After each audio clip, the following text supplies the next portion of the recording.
What you have just heard, listeners all over the world, is a warning. And you will hear this warning from here on out. You've been listening to your leaders tell you that there's a great move towards democracy in the world. You witnessed the parting of the Iron Curtain, the fall of the Berlin Wall, the fracturing of the Soviet Union. And this is all supposedly toward a new worldwide democracy. Democracy is a code word for socialism, and that's why our forefathers established a republic. But don't get down, folks. All is not lost. I'm coming back. The problem lies within each and every one of you, and therein also lies the answer. I'm your host, William Cooper, and you're listening to the Hour of the Time.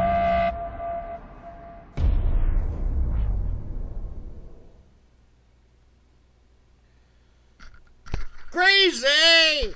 And that's how it goes. You never ever know about the NWO.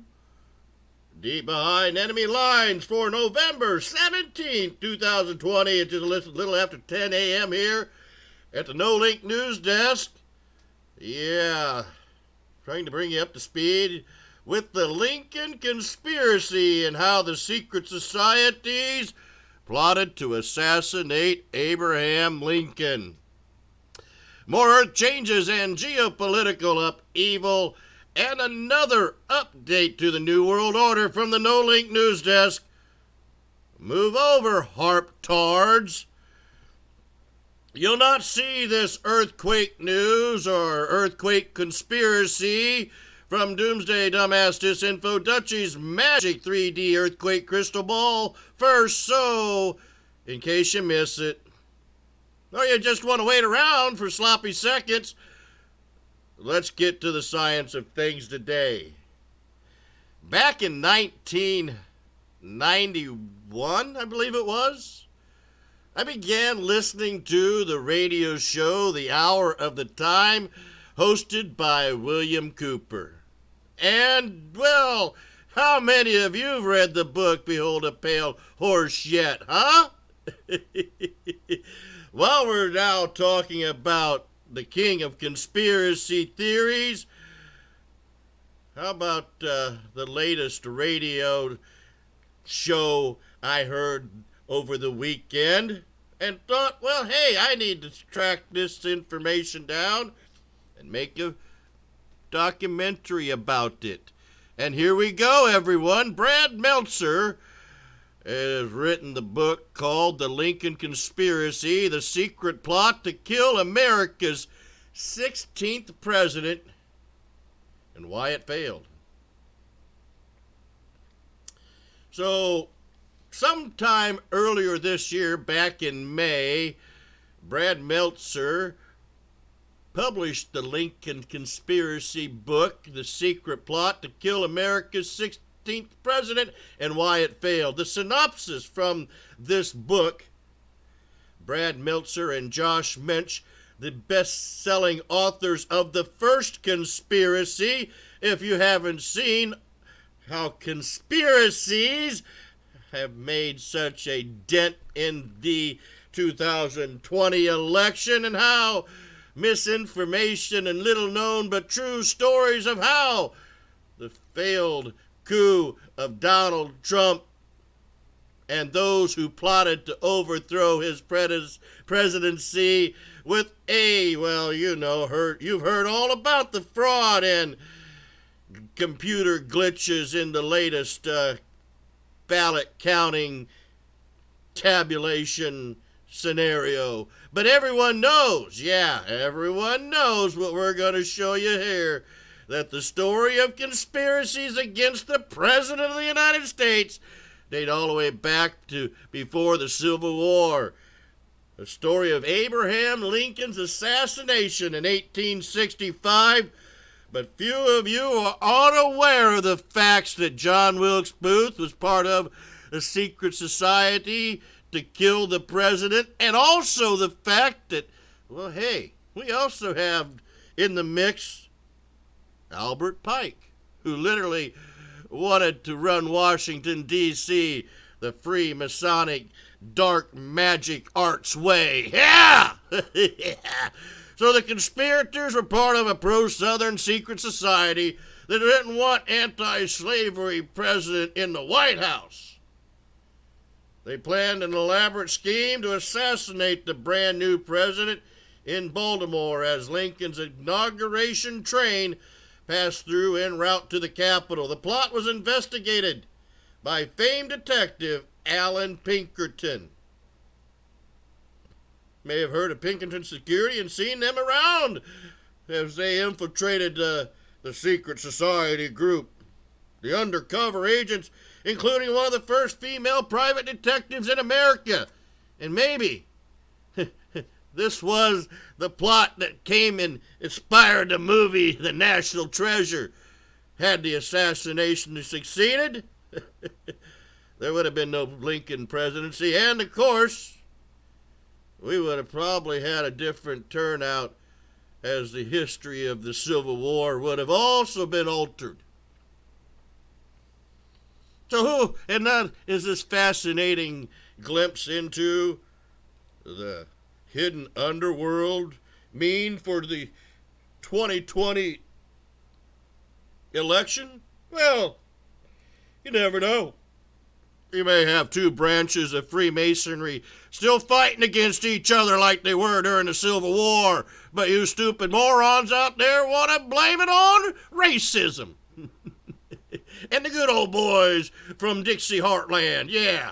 But now, we got another story we're going to pull out and show you how the secret societies, where the lodges of the North and the South were fighting against each other. Yeah, they were. That's what they were fighting about, black magic and white magic. But who am I pointing this stuff out, huh? Who am I to tell you, you guys have your head stuffed for your ass trying to blame all this Civil War shit on racism? All right, let's get back to the show. I'm sure we're going to bring you up with this intriguing latest data. Here we go. From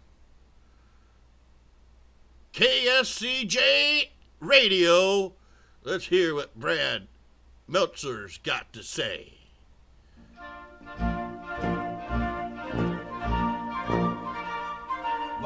Welcome back to KSCJ Radio, 1360 AM, 94.9 FM in Sioux City, Iowa. I'm Brian Vikalskis, and this is Having Read That, conversations with authors about their books. If thriller writers wrote history textbooks, I would have paid a lot more attention in high school. And while this is not a textbook, The Lincoln Conspiracy, The Secret Plot to Kill America's 16th President and Why It Failed is the latest offering from New York Times bestselling authors Brad Meltzer and Josh Mensch. And Brad Meltzer joins me now. Brad, this book is full of interesting characters. It takes place just before Lincoln's inauguration in 1860, 1861. Some of the famous characters in here were previously unknown to me. One of the unknowns was Cipriano Ferrandini. Who was he? Yeah, so we all know, let's just, paint the picture for a moment, but Cipriano Ferrandini was responsible, well, let me say it like this. We all know the story of John Wilkes Booth ending Abraham Lincoln's career and his presidency. This is the story of the first secret plot to kill Abraham Lincoln at the very start, and Cipriano Ferrandini was a member of the secret society and the leader of the secret society who was trying to kill Abraham Lincoln. And I was obsessed with the story because he was a barber of all things, worked out of a fancy hotel in the basement of a Baltimore barbershop. And why Baltimore? Because when Abraham Lincoln, to be sworn in as the 16th president, he had to travel from his hometown by train, travel from his hometown in Springfield, Illinois, and go to Washington, D.C. But the only way to get there, you guessed it, you had to go through Baltimore. And Maryland at the time was a slave state. So the plot by Ferrandini was very simple. His secret society was going to kill Abraham Lincoln when he came through Baltimore before his presidency even started. And the secret society, you talk in the book about the Knights of the Golden Circle, the Constitutional Guard. What were they made up of? Racists. That's what they were made up of, truthfully. And you know, what they wanted was they were a group of men who, at the time of the Civil War, the Knights of the Golden Circle wanted a true golden circle. They wanted an area of the southern tip of the United States, the Caribbean, and parts of Mexico, draw a big circle around it. They wanted a place where slavery could thrive forever.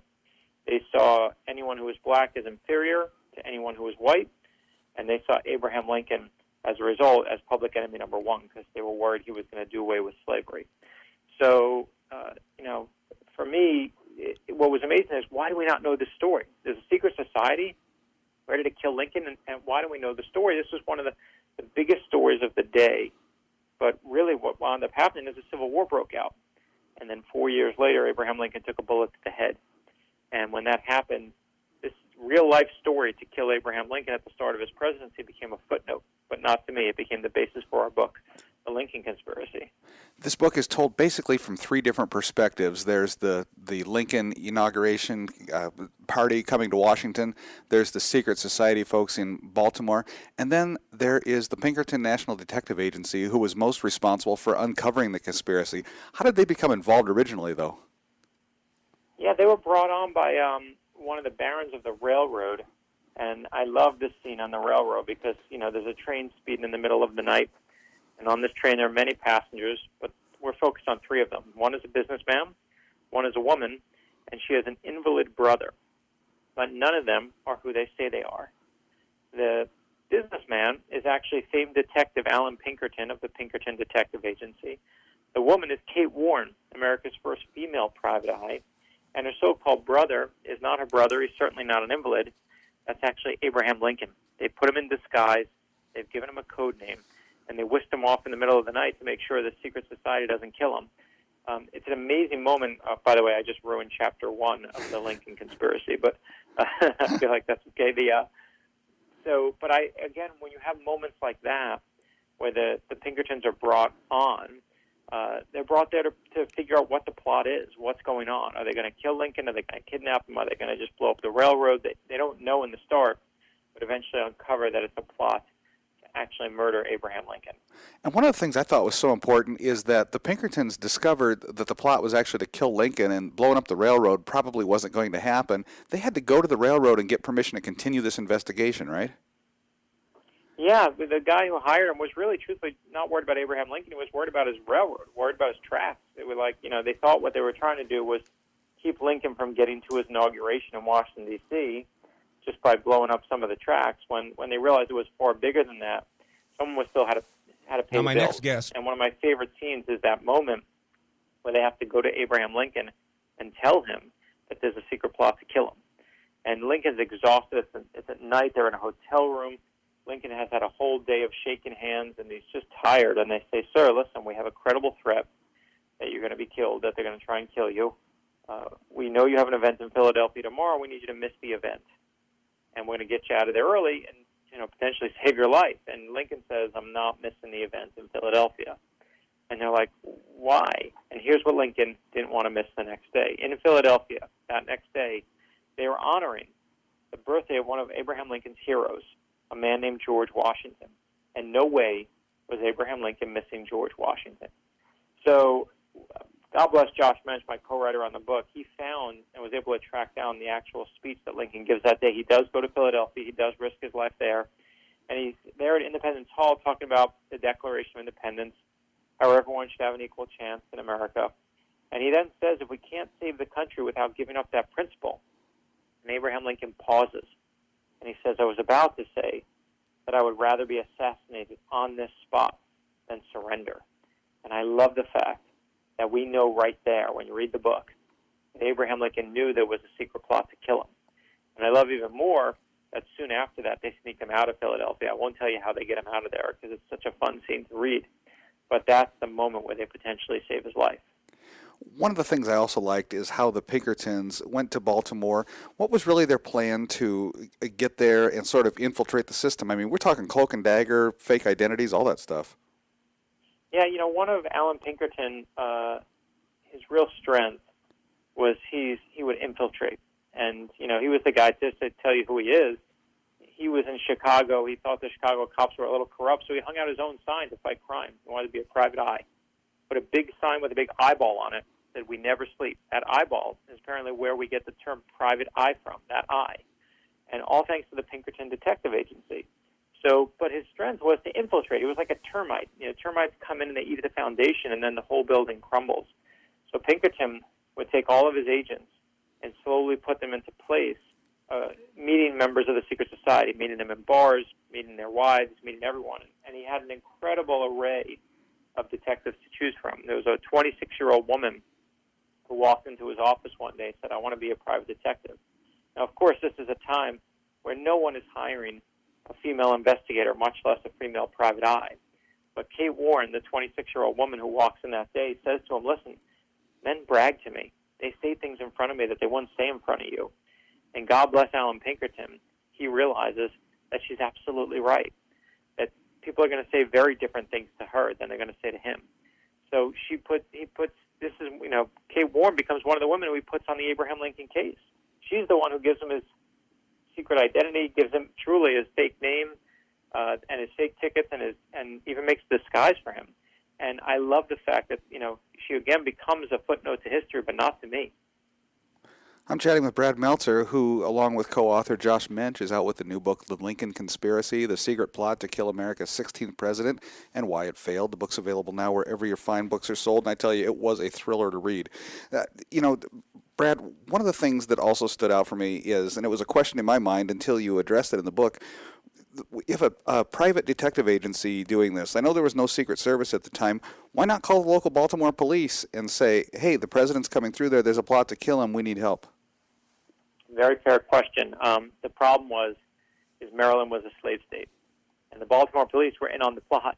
In fact, one of the things, the way the plot was actually going to work is, today we can take an Amtrak and we can go, from Michigan, we can go down to, all the way to New York and go all the way down to Florida. You stay on Amtrak, and that's you may have to switch trains, but you never, that's the way it goes. You can stay on Amtrak. Back then, you had to switch trains, you had to switch railroads, you had to move around because it wasn't one train system. So no matter what, when you got to Baltimore, you had to get out of the train station. You had to walk a mile, or you take a horse-drawn carriage a full mile before you got to the next train station that would then take you to D.C. That mile walk, when Abraham Lincoln got to Baltimore and then had to do that mile walk, that was the kill zone.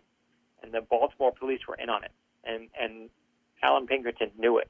So he knew going to the police was never going to be helpful to him. He knew that they were parts of the Knights of the Golden Circle, part of the Constitutional Guard. And the goal is when Lincoln got there, the police were going to turn the other way. That was the plan. So having Alan Pinkerton and his crew there wound up being the key difference. As you researched this book, you and Josh, what kind of research was available from the Pinkerton archives? God bless Alan Pinkerton for being a meticulous note-taker. So his diaries were there. Kate Warren's diaries were there. So many of his of the fellow detectives kept contemporaneous notes. And that's, this was a time when no one knew that anyone was going to be reading these notes, 100 years later. But thankful for us, we got to read them. And that was really, really key because it's one thing to read a newspaper account.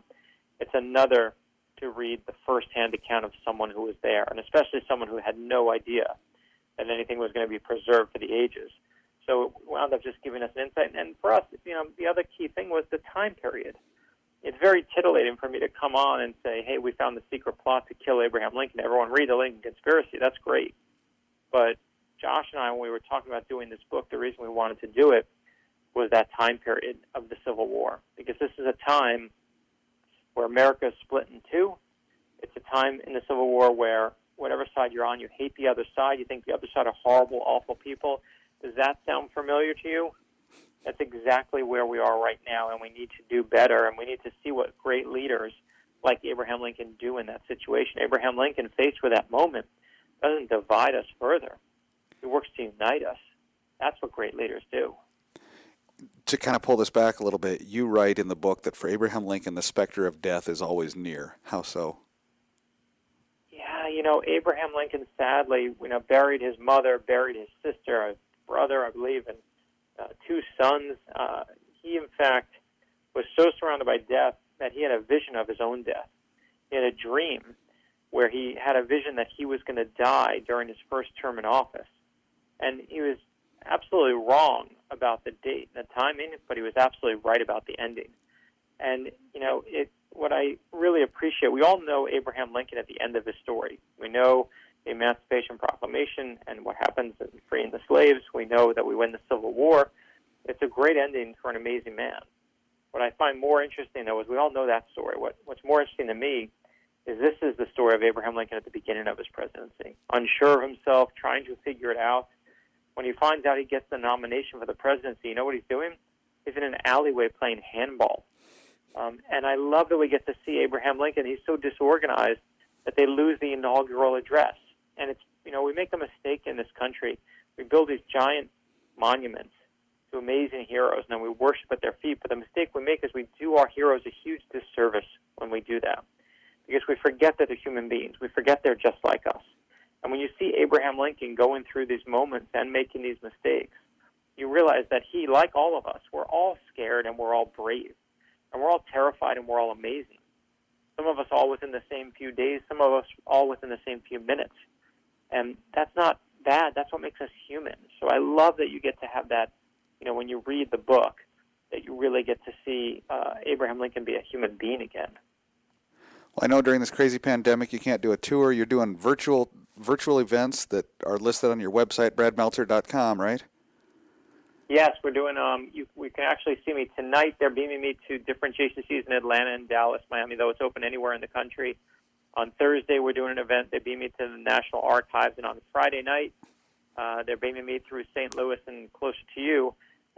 But all the events, you can sign up. You can, they have signed book plates. You can get signed copies of the book. And you can see me talking and you can ask questions about the book. So, yeah, go to bradmeltzer.com. You'll see the virtual tour we're doing. And I love how many people are coming in and showing up and buying Father's Day presents and all the other fun stuff we're doing.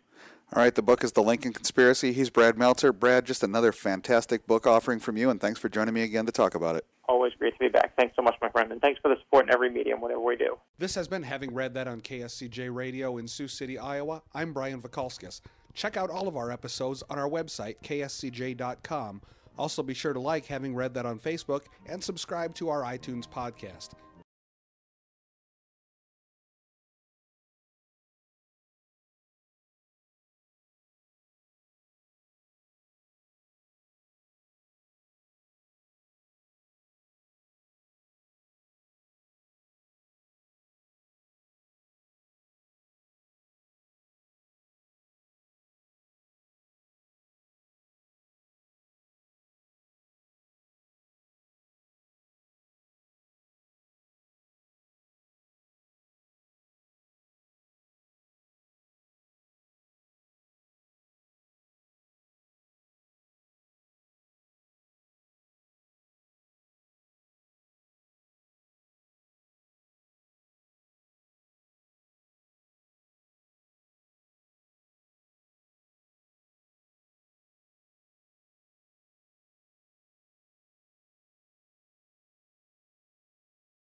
And we did a query. Man is seen walking towards the officer's SUV or the deputy's SUV. Investigators tell us it seems the suspect was going to pass them, then turned and fired multiple shots while the two were parked.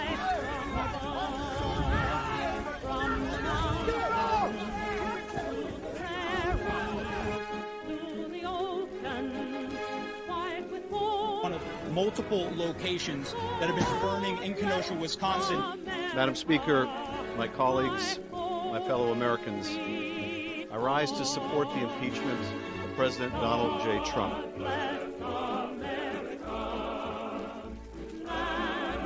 As far as the allegations of the CIA hacking into Senate computers, nothing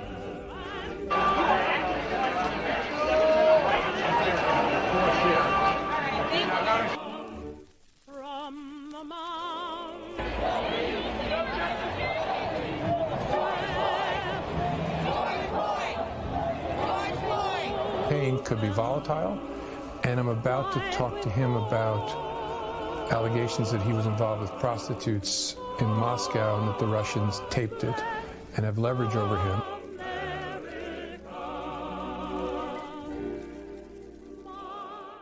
And now, here's CD Media's hosts of Information Operation, L. Todd Wood and George Eliason.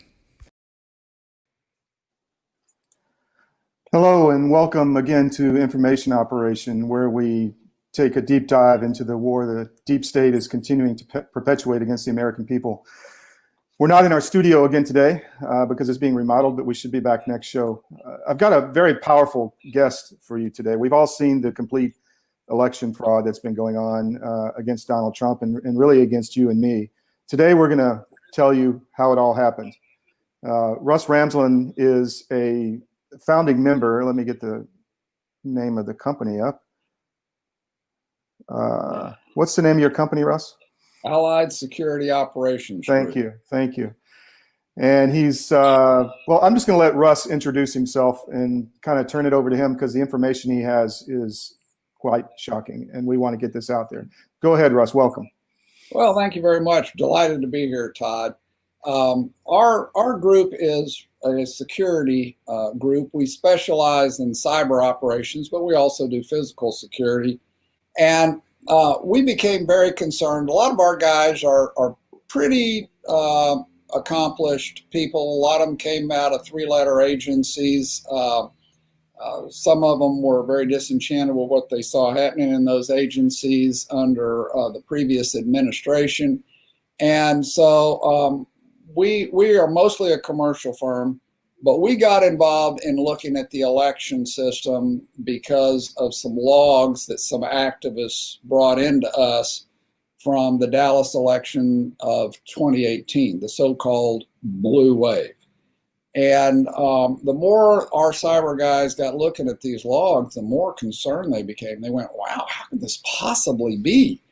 And so the story I'm about to take you on is really just tracking the journey that we made over the last 2 years. We have funded all of this ourselves. And it's been an entirely internal investigation just because we all have kids and we're concerned about the country. Very true. So that's where we're going to go. Go for it. Take it away, Russ. Very good. All right. Well, let's go and jump on here. The first thing to know is that in 2002, the United States did the HAVA Act, which was the Help Americans Vote Act. And that was kind of an interesting name for it. What it really did is it gave about billions of dollars to states to redo our entire election system and go entirely cyber and electronic. And the problem is that there were no standards that were ever set for the security there. And so companies do it. Private companies actually run your elections today. They do it with no transparency and no supervision. The entire election system, what we're going to show you today, it's a complex patchwork of private companies. There's this myth out there that it's air gap. That is virtually completely untrue today. It's all connected to the internet. It's all susceptible to the internet. It's all susceptible to hacking. If you read the voting company's own manuals, it'll tell you that exact same thing. And these guys conduct elections all over the world, private companies with private shareholders, and no transparency. The biggest part of the air gap myth is simply that there is an unofficial database in these county tabulation systems and an official, and the two are not connected. But we see them behind the same firewall, and my guys can easily go from the unofficial to the official, as we're going to show you. As I said, there are no security standards for how this software needs to be maintained or done. And most secretaries of states in the various states really don't understand what they're signed up for and doing because they're now very, very complex systems. And we found at least a dozen or more entry points where votes can and in fact are being switched. And the software is so bad and so porous that anyone wishing to hack the system and change votes can then also change the audit trail. So what that means is you really have to catch it in real time. You can't go back forensically in many cases and catch what happened. So how did all this happen? Well, on November 14th of 2018, as I said, we had some people who were activists bring in the 1,137-page log from Dallas County's central tabulation system. And we were so concerned about what we saw. So let me start with a definition. Bogus voter rolls, bogus voters, and polling station equipment that's hacked or defective, we all call that voter fraud. And it is real. And it's really out there, and it's going on now in massive amounts. And the polling station equipment really can be hacked. I had a guy sit in his car outside a polling station, and in 3 minutes he was inside the polling station equipment using his cell phone. So all that's real, but that's not what we're talking about today. What we're talking about today is what happens principally when your vote hits your county's central tabulation database and server. And what we're seeing is that actors can take those to remote computing capabilities, they can redistribute the votes, and then they can re-upload them. That is what we call election fraud. And that is the trip I'm going to take you through today. Now, what we saw was very interesting in Dallas. We saw all these errors you see right here. All these errors were on the logs. And at first we thought, well, man, is this just the worst software in the world? And so we decided to compare Dallas and what we saw in the Dallas logs to what was on the San Antonio logs, that's Bexar County. And we used the logic that said, look, if this really is going on, the reason we picked San Antonio is that it's the exact same private voting company running their election. And in San Antonio, it's very, very blue. And so there would logically be only one race that if someone were trying to do what we were worried about doing, there was only one race they'd mess with, and that was the Ted Cruz Beto O'Rourke race. So we shouldn't see much in San Antonio, but we should see a lot going on in Dallas if, in fact, our concern was true. And what did we find? Well, we found 1,027 times in the Dallas logs the warning that votes exceed ballots. And when that happens in a precinct, basically what it's saying is you have now loaded more votes for candidates into the computer than the ballots that were actually cast. And so between the end of early voting and election day, we saw that warning 1,027 times. And by the way, each time is not one vote. Each time can be 20, 30, 50 votes. So it can be a lot of votes here. It never appeared in the San Antonio logs. Hard database reset. Between the end of early voting and election day, we saw all the original votes get downloaded from the precincts for early voting. Reports were generated. and then the entire database of them was wiped out, and a little while later it was reloaded from someplace else, not the original data. And we saw that happen twice. Never happened in San Antonio. We saw on election day the warning precinct is already updated, and it didn't matter. The private operator, ES&S, said, well, we don't care, update it again anyway. And then, of course, many times you'd see a votes exceed ballot warning.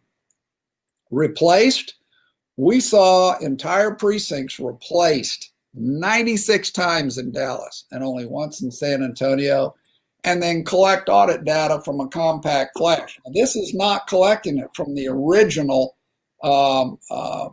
data sticks that came in from the precincts. This is something different, and we saw that happen 4 times. So right away we went, man, this is not looking good. Now, since we're a private company and we're doing this all with our own money, we said, look, let's see whatever else is out there. And frankly, we were quite surprised to see how many reports and how much info was already out there from very reputable cyber people. We started with the Everest report that was written in 2007. That was Harry Hursty, and I think Matt Blaze was part of that, and a bunch of guys.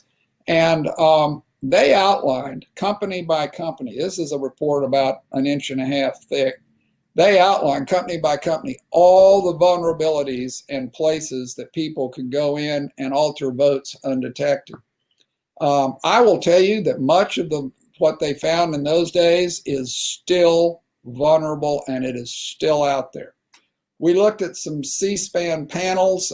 These were 2 broadcasts in 2016, Cybersecurity and U.S. Voting Systems. These were very technical people on panels, and I think the broadcasts were about an hour each.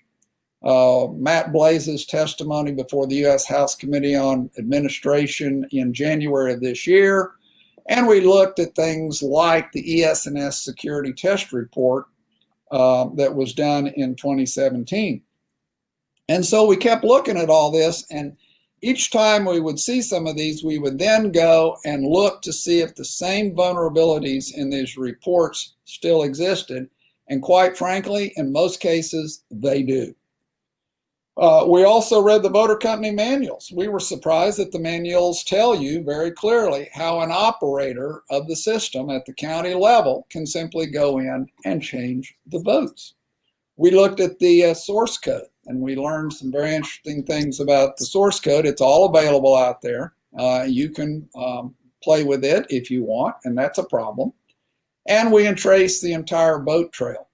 Most people don't know that their votes are stored and controlled someplace and then reported. And in 29 states, they're actually reported by a Barcelona company, and your votes are on a server in Frankfurt. And by the way, that Barcelona company is in bankruptcy, and we don't even know who owns it. And yet that's where 29 states votes are finally housed and reported and vulnerable. And then we looked at ballot marking devices, and we won't get into that today in our report to you, but we have a whole section on that too. So let me go back. In this report right here, just to give the viewers some idea,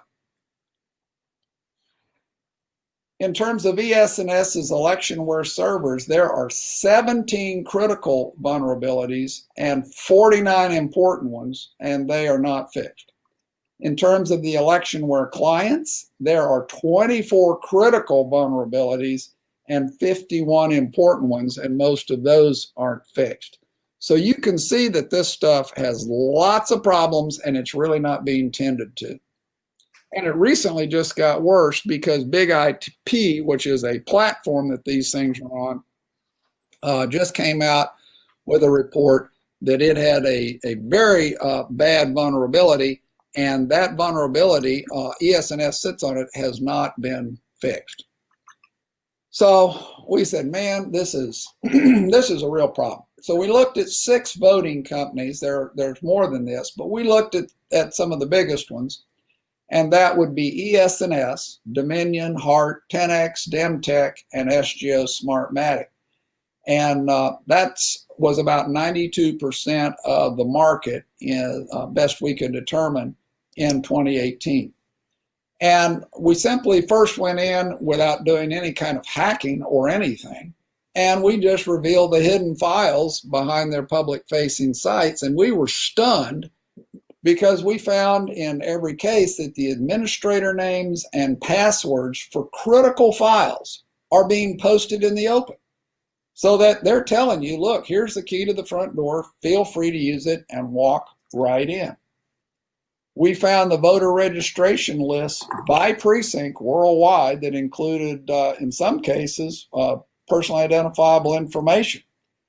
We saw previous vote uploads. We saw all the source code. And by the way, many companies are using the same basic source code structure in a lot of cases.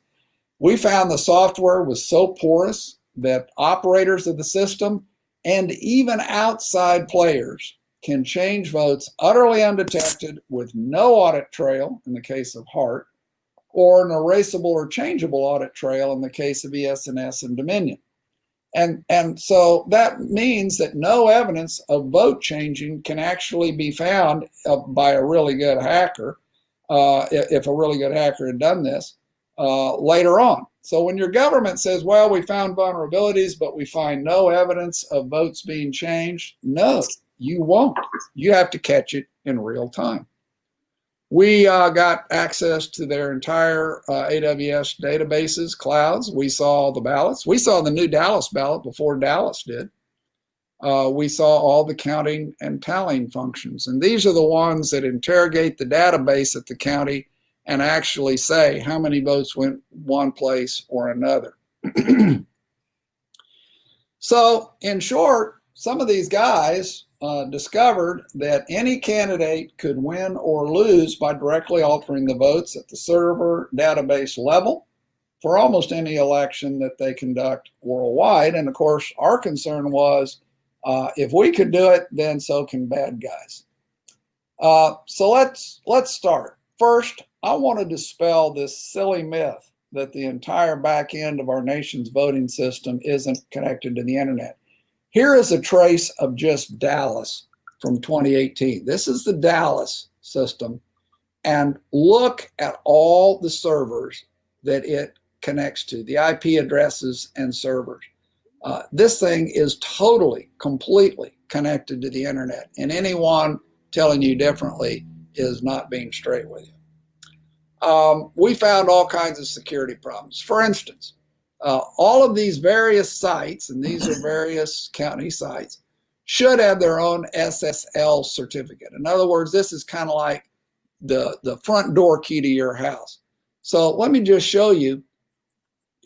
I'm going to blow up just this one little section, but everything on this page actually is sharing the same SSL certificate in 2018. So you see, here's Dallas County right here. Here's Miramar, Florida, Madison County, Jefferson, Hudson County, New Jersey. I mean, it is unbelievable.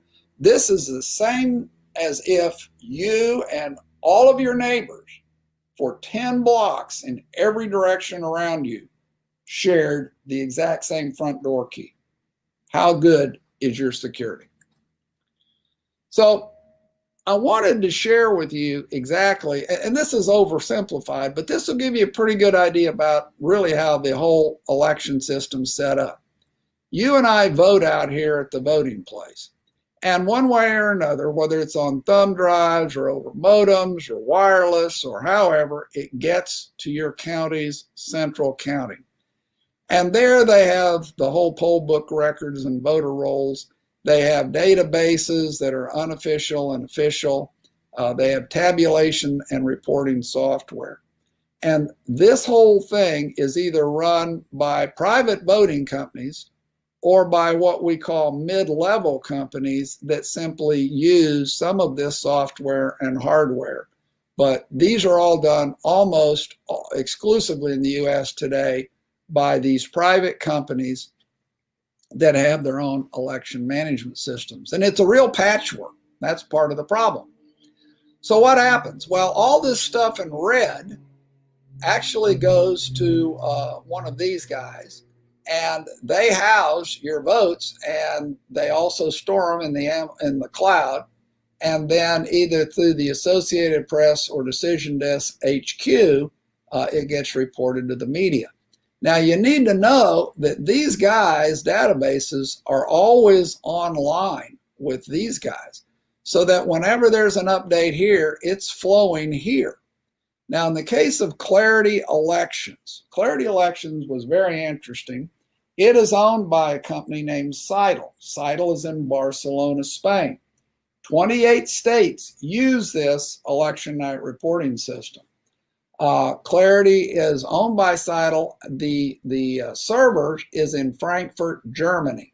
So that, for instance, if you go into the Dallas County website and you want to see the unofficial votes and you want a download of them, you will get a little CSV file that you can turn into an Excel file and see what the unofficial votes are at that particular moment.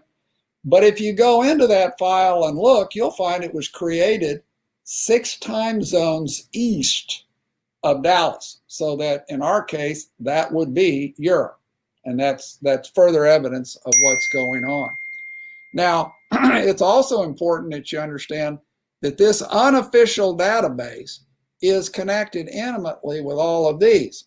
And we already know that there is a bug in part of the Seidel system, malware, that allows it to capture all of the credentials of everyone who is reporting into it.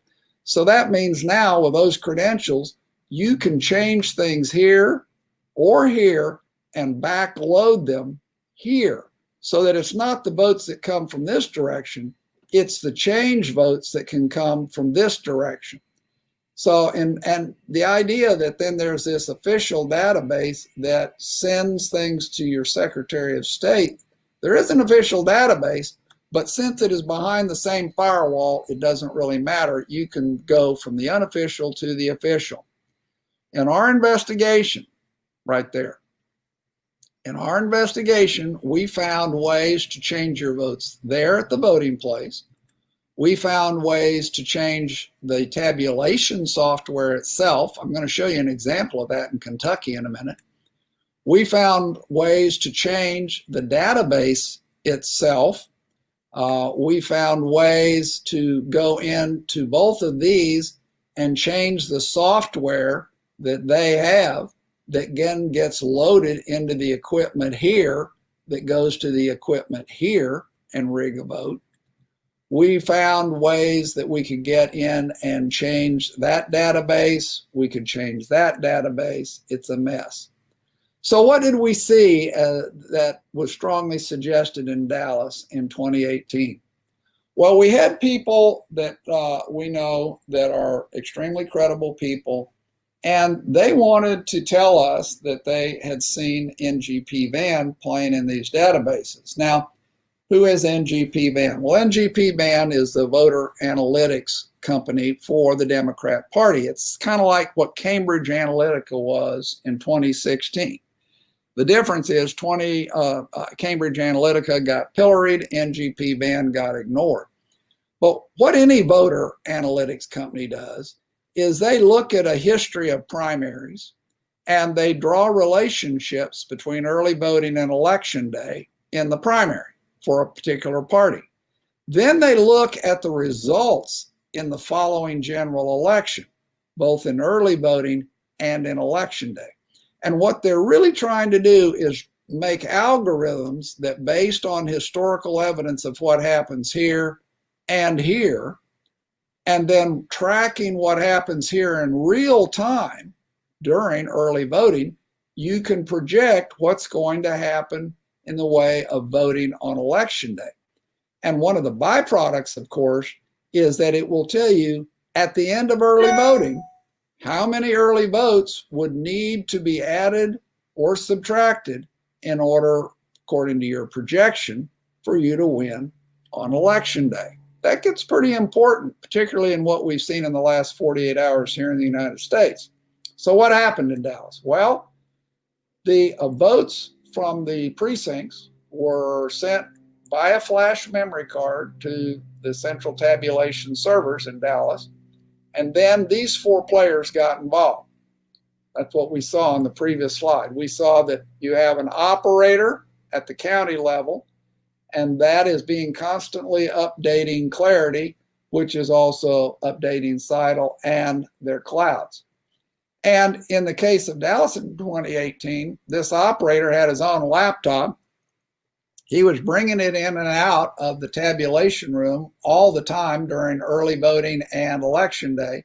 And in one case was seen taking a thumb drive out of his laptop and plugging it in here. There are wireless connections here, and there are wireless connections here so that the unofficial database can transmit. One of the things that bothered us was the timestamp mismatch error that we saw thousands of times in the logs in Dallas. And that can be generated a couple of different ways. But one of the things that happened was we saw NGP Van interacting with this stream. Now, we can understand why this arrow exists, because they want to get the early votes and upload them every single day so that they can upload and change their election day forecast. The problem is this end of the arrow. What was NGP Van doing putting things into the stream as opposed to simply taking things out of the stream? Things that went into the stream would generate a timestamp mismatch error. Don't know if that's what it was, but we can tell you it's in the logs. And of course, all of this stuff, as we said earlier, is stored, controlled, and reported by a Barcelona company, Sidle, which has its servers in Frankfurt. Why in the world is the U.S. election storing 28 of its state's votes on a server in Frankfurt operated by a company that we don't even know who's the owner? Let me show you that Sidle vulnerability we talked about. That's the vulnerability. I'll show you why that's, well, the reason that that vulnerability is really important is because, just a second, let me get back there.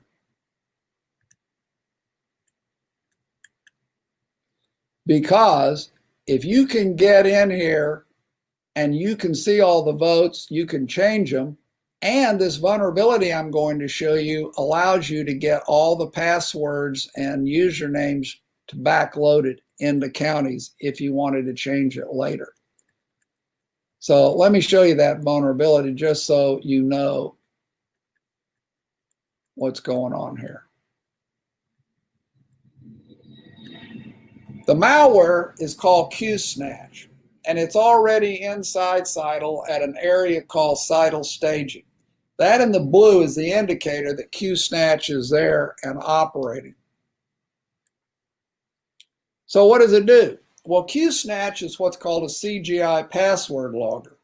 And basically between that and the credentials scraper, it allows them to not only get credentials for all of these counties, but to be able to log in.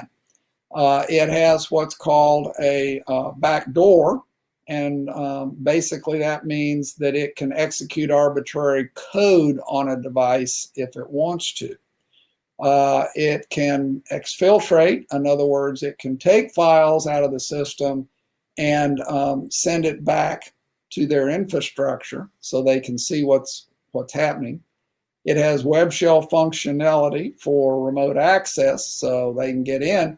And it has a very interesting persistence and mitigation capability such that when a patch to fix your system that may be infected with QSnatch is generated, QSnatch itself redirects that patch elsewhere, and it continues to be live in your system. The only way to get rid of QSnatch is to do a full factory reset on the device prior to trying to do a firmware update to stop it.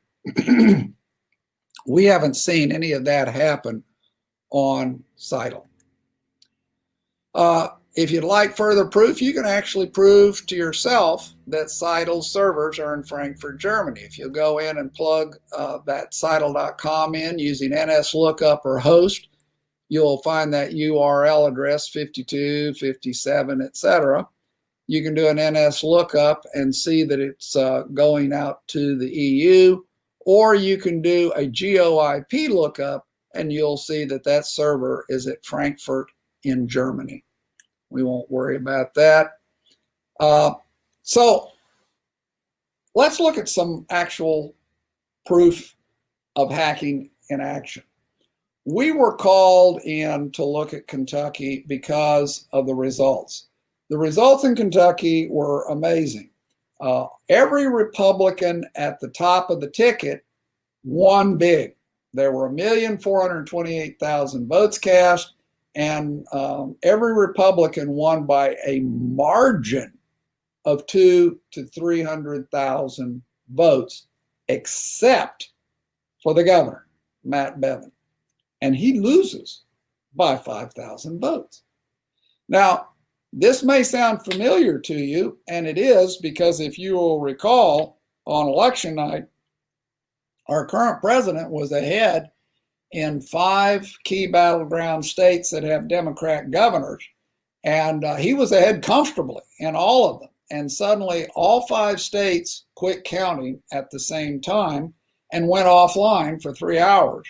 And when they came online, suddenly, massive numbers of votes. In the case of 3 states, every single vote that was suddenly found in those 3 hours was for one candidate and one candidate only. Absolutely impossible. So this result looked really bad to everybody, and we went up there and we started doing an investigation. And the first thing we said was, now you realize your votes are with Clarity and they're being stored overseas. And they said, no, they're not. And we said, well, yeah, actually they are. Bring up the Kentucky State Board of Elections website on your computer, please. So they did. And we said, click on that link for the unofficial votes. And they did. And when they did, I said, look at that bar at the top of your screen. What's it say? They said, well, Clarity Elections. We said, yeah, you look like you're on the Kentucky State Board of Elections, but this site is Clarity. And they went, wow. And then I said, scroll down to the bottom. Who owns that page? Seidel. And that's when the discussion started. Now, this is some amazing video that you're seeing from CNN election night. And I want to go back and show you a little bit about this clip. First, I want to explain what's happening in this clip. What's happening in this clip is this is the live feed from Clarity Elections coming through the Associated Desk or Decision Desk HQ. So this is the live feed. You're seeing the database that Clarity has as it gets updated with votes, okay? And right now, oh, and this little ribbon at the bottom, this is generated by CNN. And they update this a second after they get the update from Clarity up here. So let's just look. Right now, Andy Beshear, who is the guy that upset Matt Bevin, the governor at the time, Andy Beshear has 673,948 votes. That ties to what the ribbon from CNN says. Same thing with Matt Bevin, 662,235. 662,235. Now, let me take you through, and real quick, I'm going to run it again. You're going to see, if you're watching just this gold, you're going to see a flash update, and then this guy's face fills the page, and then I'm going to show you what you really missed. So here we go. Watch the gold. The update's coming. Boom, there it updates, and now here's this guy. Now let me show you what you missed. We're going to drag this back frame by frame. And so here we are before the update, and now I'm going to start walking you forward. Watch the gold. Here comes the update from Clarity. Boom, there it is. So now the update, Andy Beshear has 674,508 votes. And look down below, Andy Beshear had 673,948. They haven't had a chance to update the ribbon because this is in split seconds we're looking now. So Andy Beshear has just gained 560 votes. That makes sense. That's what happens as more votes come in, right? Let's look at Matt Bevin. He now has 661, 675. But look down below.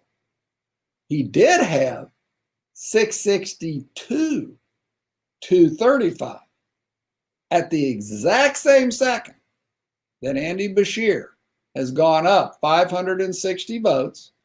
Matt Bevin has gone down 560 votes. This is vote switching in the computer. And by the way, between the 560 gain and 560 loss, you have just seen 25% of the loss amount of this race happen in front of your very eyes. We saw other things.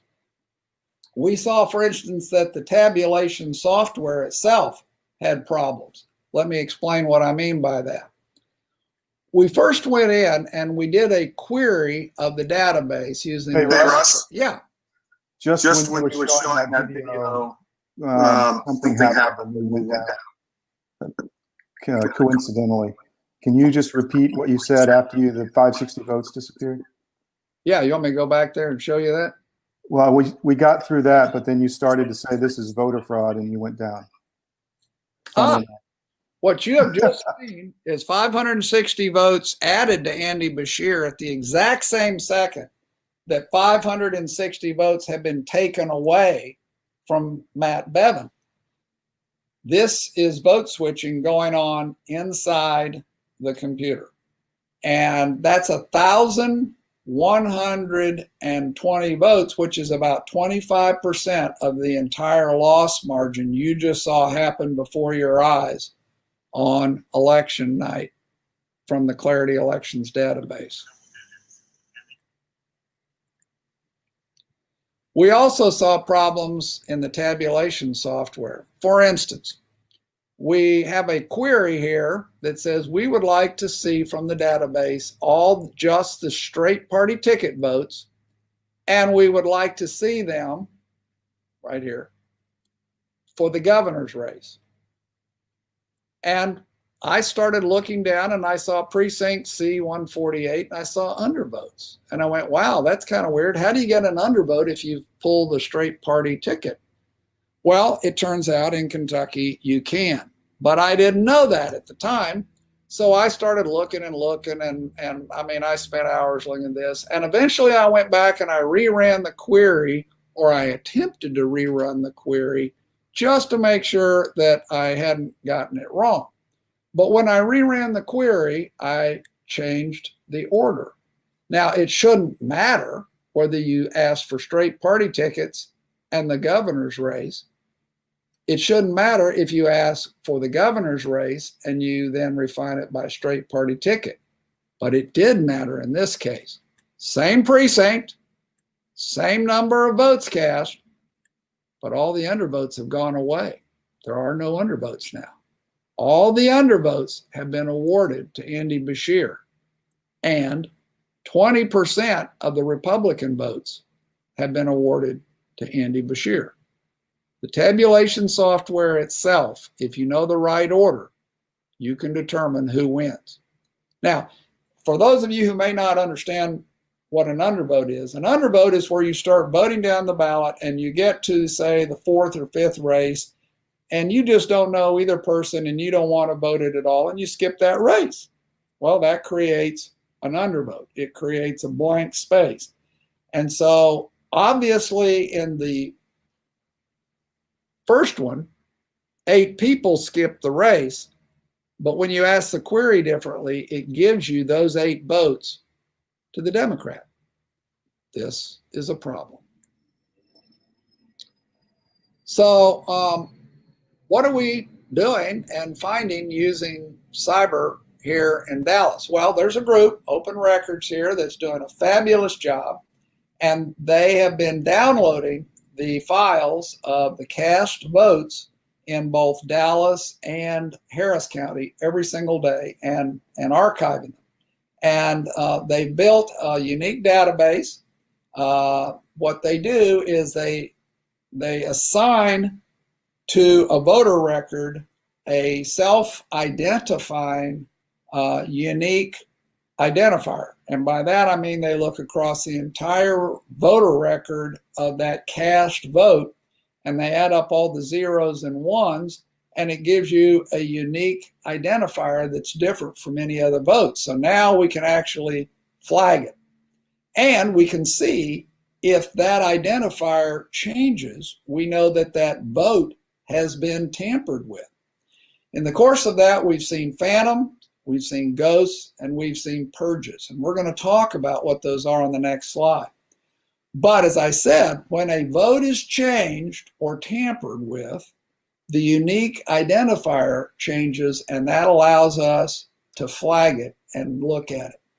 So through the Wednesday, we had seen 57,000 votes that were altered during early voting. Now, in some cases, altered means purged. In some cases, it means purged and reinstated a couple of days later. In some cases, it's cast by one person, and yet it's voted by another. We saw 10 blocks of Westminster Street in Highland Park, and they had every single one of their votes purged and later, but partially reloaded. We see people who are double voting. We see people with no voter ID voting. How does that happen? In Houston alone, we saw 250,000 votes altered on October 14th. Now, what I'm saying is we're just generating this from the records that the county is publishing. So let's talk about what ghosts, phantoms, and purged or tampered are. Ghosts are people that use another person's residence as their legal permanent address for voting purposes, but no one at that residence has ever heard of that person. This happens to be 4. In fact, this poor family ended up with another one. They ended up with 5 ghosts in their house, all of whom are living overseas, and all of whom voted twice. So we saw these ghosts, and we're going to show you a site you can go to if you want in Dallas or Houston. We haven't loaded the other voter records, but we may be doing that in other places. But you'll be able to go to this site, particularly if you live in Dallas or Houston, plug in your street address and find out who else is living at your house that you've never seen or met, but voting from it. There are phantoms. Phantoms are people that check in on the poll books as one person, but their vote shows up as someone else. That's how you see all these people in Dallas and Houston that have gone in to vote, and we're getting these affidavits all the time. They've gone in to vote and been told they've already voted, but they haven't. One poor man raised such a ruckus. Eventually, they got in touch with Dallas Central County, and Dallas Central County said, "Oh, well, it's his wife that's voted." And he says, "Oh, well, that's wonderful news. She's been dead 5 years. I'm looking forward to seeing her again." Purged or tampered votes.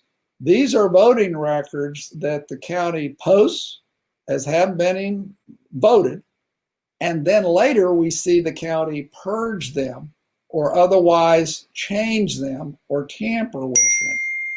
And as I said, we have 57,000 instances of that, and about 250,000 of those in Houston. So some days the numbers are so big it can only be done by the computer. A computer can't, individual people can't change 250,000 or even 40,000 votes in a day. That has to be a computer program. But on a lot of days, we see just 100 votes here or 200 votes there, and that could actually be the local operator playing in the game. Because as I said, in all this software, the local operator can actually go in and add or subtract or change votes. So, election fraud or voter fraud right now? Well, it's clearly one or the other. Many of you may have already seen this. This is Michigan, and in the dead of night in Michigan, Michigan suddenly quit counting votes for 3 hours. And when they started counting votes again, suddenly 138,339 new ballots had been found. Now, that's 2.9% of all the turnout. All of them, by the way, unattested. And they show up, and every single one of them is for Biden. So notice, Trump had 2,200,902. In this update, 2,200,902. Biden had 1,992,356, and over here he has 2,130,695. That's the additional vote. Every single new vote is given to Biden. Jorgensen doesn't get any. Hawkins doesn't get any. Blankenship doesn't get any. This is a problem. Now, what's been learned since then is that it's being called a data input error from one particular county. But it's not an input error unless the local operator is adding votes. So, is this America or Venezuela we're living through right now? And it's a very interesting question. Essentially, 5 key battleground states with Democrat governors all suddenly quit counting at the same time in the dead of night, and then they suddenly resumed 3 hours later. Trump was comfortably ahead in all 5 of them when they stopped. When counting resumed 3 hours later, enough new ballots had been found in all 5 states, 5 out of 5, that suddenly Biden is caught up. Even more incredibly, virtually every single found ballot in most of the states was for Biden. And unsurprisingly, in Michigan, it's now known that the votes were a bogus file upload. So, and one state, Wisconsin, now has more votes than their entire registered voters. Nationally, that turnout was 50 to 60%, which is huge, but 100+% is really huge. What can you do? Definitely. Well, the first thing is quit buying this thing that it's not connected to the internet and it's air-gapped and it's safe. It's absolutely not. We can prove it a dozen ways. Your Secretary of States are issuing waivers to these private companies to do things that in most cases contravene your state law, and yet they're doing it. Don't let them do it. Make sure you don't have ghost voters at your house and demand that your state clean its voter rolls. In the case here of Houston and Dallas, openrecords.org, you can go to their website, plug in your street address, and you'll see whether there are any ghosts living at your house. Other states ought to be trying to do the same thing. And by the way, what you're seeing on this Open Records website is not something they generated. You are seeing the county's records that are there. One of the things we've been recommending to people is, look, vote on election day to throw off the forecast. Remember, early voting, there's a gap between the end of early voting and election day. And that gives people a lot of time to figure out how many votes they need to move around, jigger, or change. And of course, that's what we saw in a mini form Tuesday night when all 5 Democrat states suddenly quit counting and took a 3-hour hiatus to figure out how many votes needed to appear or get changed. In this case, they appeared, and sure enough, they did. Volunteer to be a judge, clerk, or poll watcher. Even though everything we are talking about right now is in the computer, the fact of the matter is, being a poll watcher, noting anything that looks weird, and then doing an affidavit. If you don't do an affidavit, you're wasting my time and anybody looking at this. Do an affidavit. you'd be surprised how many times they get to be important. In your area, find a forensic database analyst and use the county records, as is being done here, to see how many votes are being tampered with and changed in real time. Use lawsuits, sue these people. And one thing about it is that'll draw media attention, and it will educate the public, and it'll stir action, because we can never have another election as shamelessly rigged as this one has been by people who are trying to change the results of the election. We like the idea of going back to real paper ballots. By the way, if you go in and check in a poll book and they print your ballot for you, and then you go and vote it on a tablet and then insert it somewhere else, that's a ballot marking device, and that is not really a paper ballot. We have identified at least 10 ways to change your vote on that ballot, even though it looks like you have voted the way you wanted to. We need, as a people, to require real safety certification standards for software. There was at one time a plan to do what was called EAC 2.0. That's Elections Administrative Code 2.0. It was supposed to start talking about what standards would be required for security in the voting system. It was never done. And if we get those standards, then we either need to have the DHS or a third party do what's called a penetration test to make sure that it meets those security standards. You just ignore CIS's proclamations because they're still saying they don't even know that it's connected to the internet.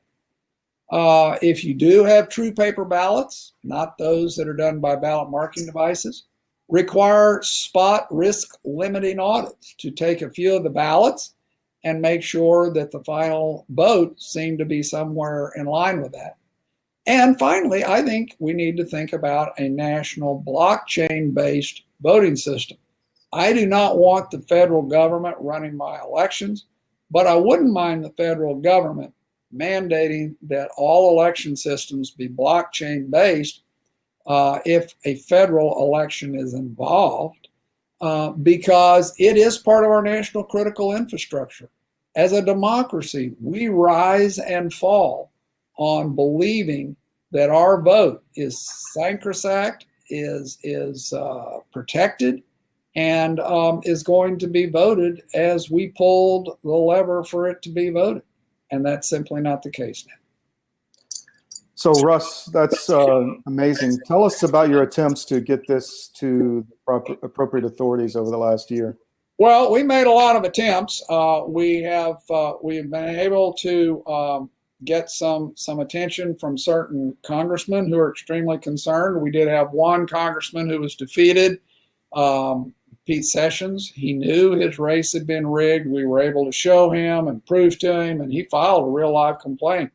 And I give credit to him for that. He has now gotten reelected. I think that he will be a strong warrior to start doing something about cleaning up this mess. We have tried to get the Cyber Intelligence Security Administration in Washington to listen. They're the people inside DHS who are supposed to be keeping us safe. They would not take a briefing.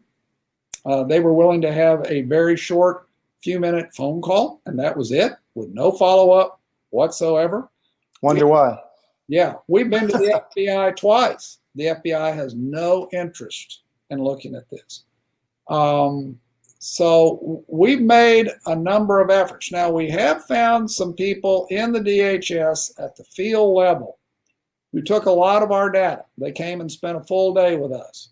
And they took a lot of our data and they put it out to 3 of their own private contractors that they use on cyber operations. And every one of those contractors came back and went, oh my gosh, this is right. The data is right. This is horrible. They have been unable to accelerate that up the chain of supervisors. So they're getting resistance from above.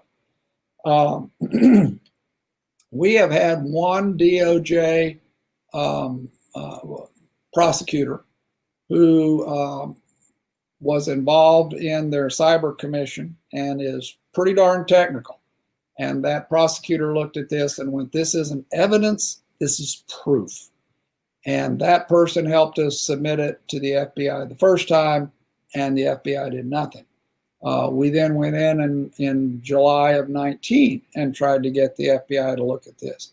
But I will tell you, the FBI either is not interested, thinks it's a political hot potato, may not have people who are qualified to even be looking at this. We personally know of an instance where there was a child pornography problem, and the FBI was given the laptop, and when they fired it up to look at it, they had it connected to the internet. That's crazy. You never do that. Yeah. Connected to the internet, and it immediately defragged and got rid of all of the evidence. So is it? Maybe that was on purpose. Yeah. Is it purposeful? I don't know. Is it incompetent? I don't know. But the FBI is doing nothing about this. We tried to take it to our own attorney general here in Texas, and the attorney general's office didn't want to do anything. I mean, some of them did, but in effect, they said, well, elections here are under the Secretary of State, and we're just the Secretary of State's lawyer, and we can't really pursue any of this fraud or even look at it without the Secretary of State asking us to. And of course, the Secretary of State has been very unresponsive in really looking at these problems. Our top leadership in the state, Greg Abbott and Dan Patrick, they have not even been willing to come and take the briefing that you have seen today. And by the way, what you've seen today is just the tiniest bit of all of the proof and evidence that we have amassed and put together in this 2-year investigation. Well, what could people do to get their law enforcement or local officials aware of this, besides what you told us? There's a number of things. There are going to be some lawsuits filed here. There are going to be some reporters here that are wanting to pick up on this story. We've already been in talks with about 2 or 3 of them, and they are very interested in doing something. At some point or another, between lawsuits and just reporting like this and others, the federal government is going to have to act, and the states are going to have to act, and they're not going to get to pretend like the emperor really does have beautiful new clothes. They're going to have to admit he's naked, and they're going to have to bring in some people who are serious about really securing our elections. Right.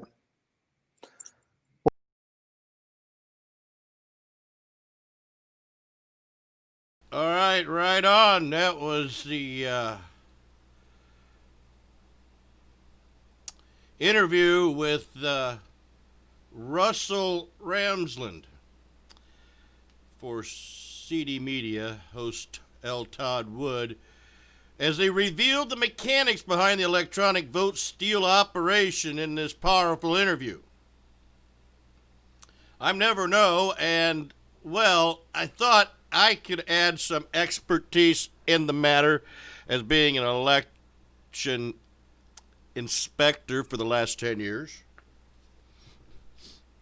Like Russell had mentioned, you need people to step up and actually work the election so they can see firsthand how this type of system works. So I have had my hands on and seen how this system works, the electronic voting system.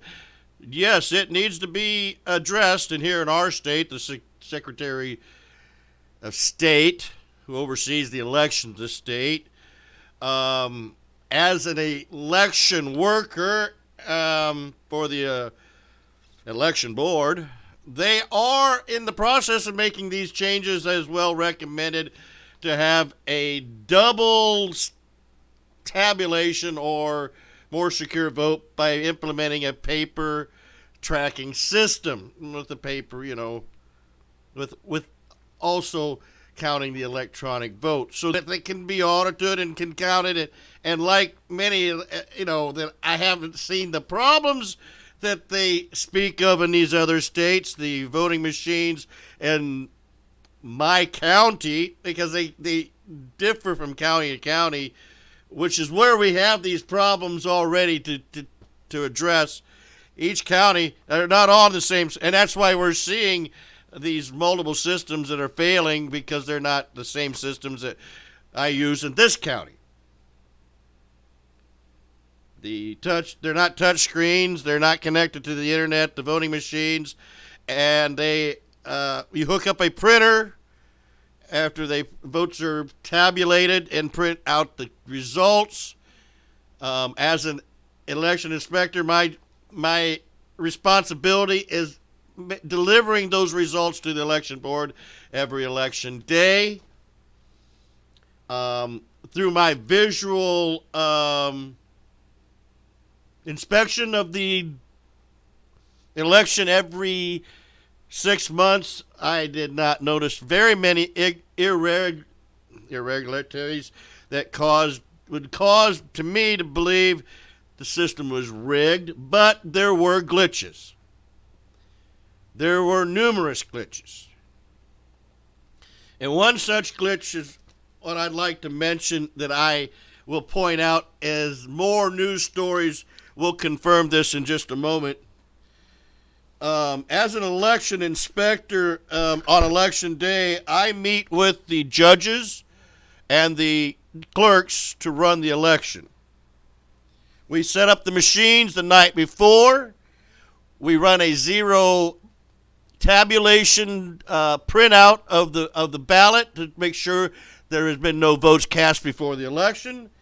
And then we seal up those election machines before the election day, and then break those seals again at 6 a.m. or just before 6 a.m. when the polls open, and to set up the machine to run the election.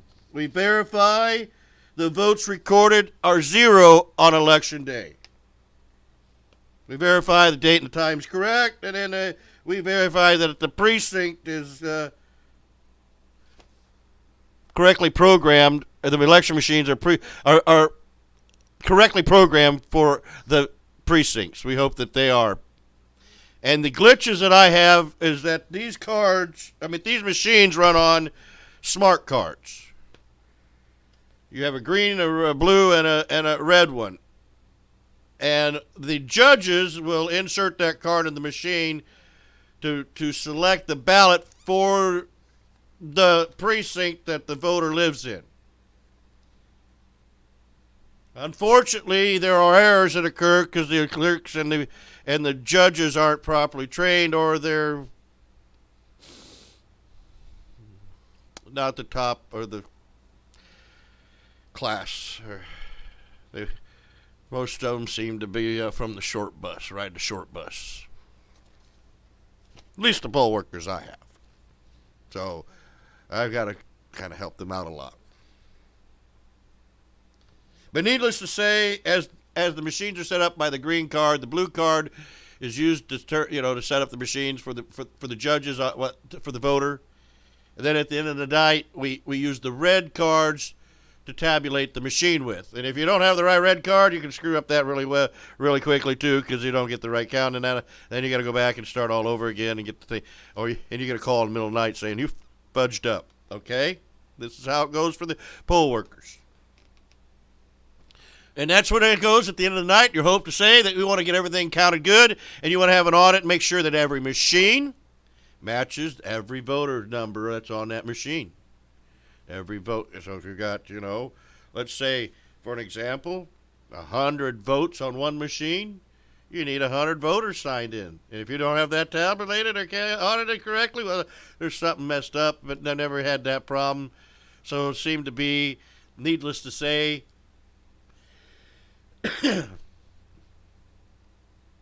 we kept a clean ship when it came to the vote auditing and voters on the machine. I've got, sample forms and the manual here in front of me of the oaths you take for precinct officials like me. But the thing about it is, every voter and their vote can be challenged before they vote or after they vote. But the thing about it is you have votes on the machines, and then you have early voting, which is not early voting, but it's absentee ballots. And over the last couple of years, they rolled out and they started using the electronic poll books, which are iPads and programmed by Apple. So what's behind the vote steal? Well, glitches and things like that. But reading here from these manuals, we have a voter is also always given the chance to vote no matter what. You can't turn a voter away. And so you have a third vote option for those voters that you can't turn away, that have a right to vote, and that's called a provisional ballot.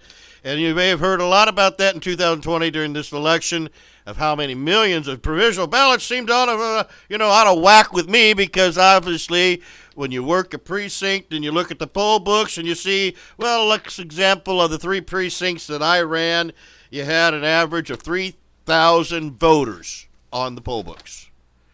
So at any given time, over a 12-hour period, 3,000 people could come through those doors. But if you got early voting and absentee voting, you're looking at probably about 10% on the average that did early voting and absentee voting. Now, the numbers seem to be way out of whack when you see the lines and numbers that showed up at the polls, and then you have the flux of add to the mail-in voting ballots appearing out of nowhere, flooded the system. Ballots. But needless to say, we try to keep a good system and keep people going through. We never really had much of a problem, except for back in 2016. We had, it took me 4 hours to wait in line for a vote.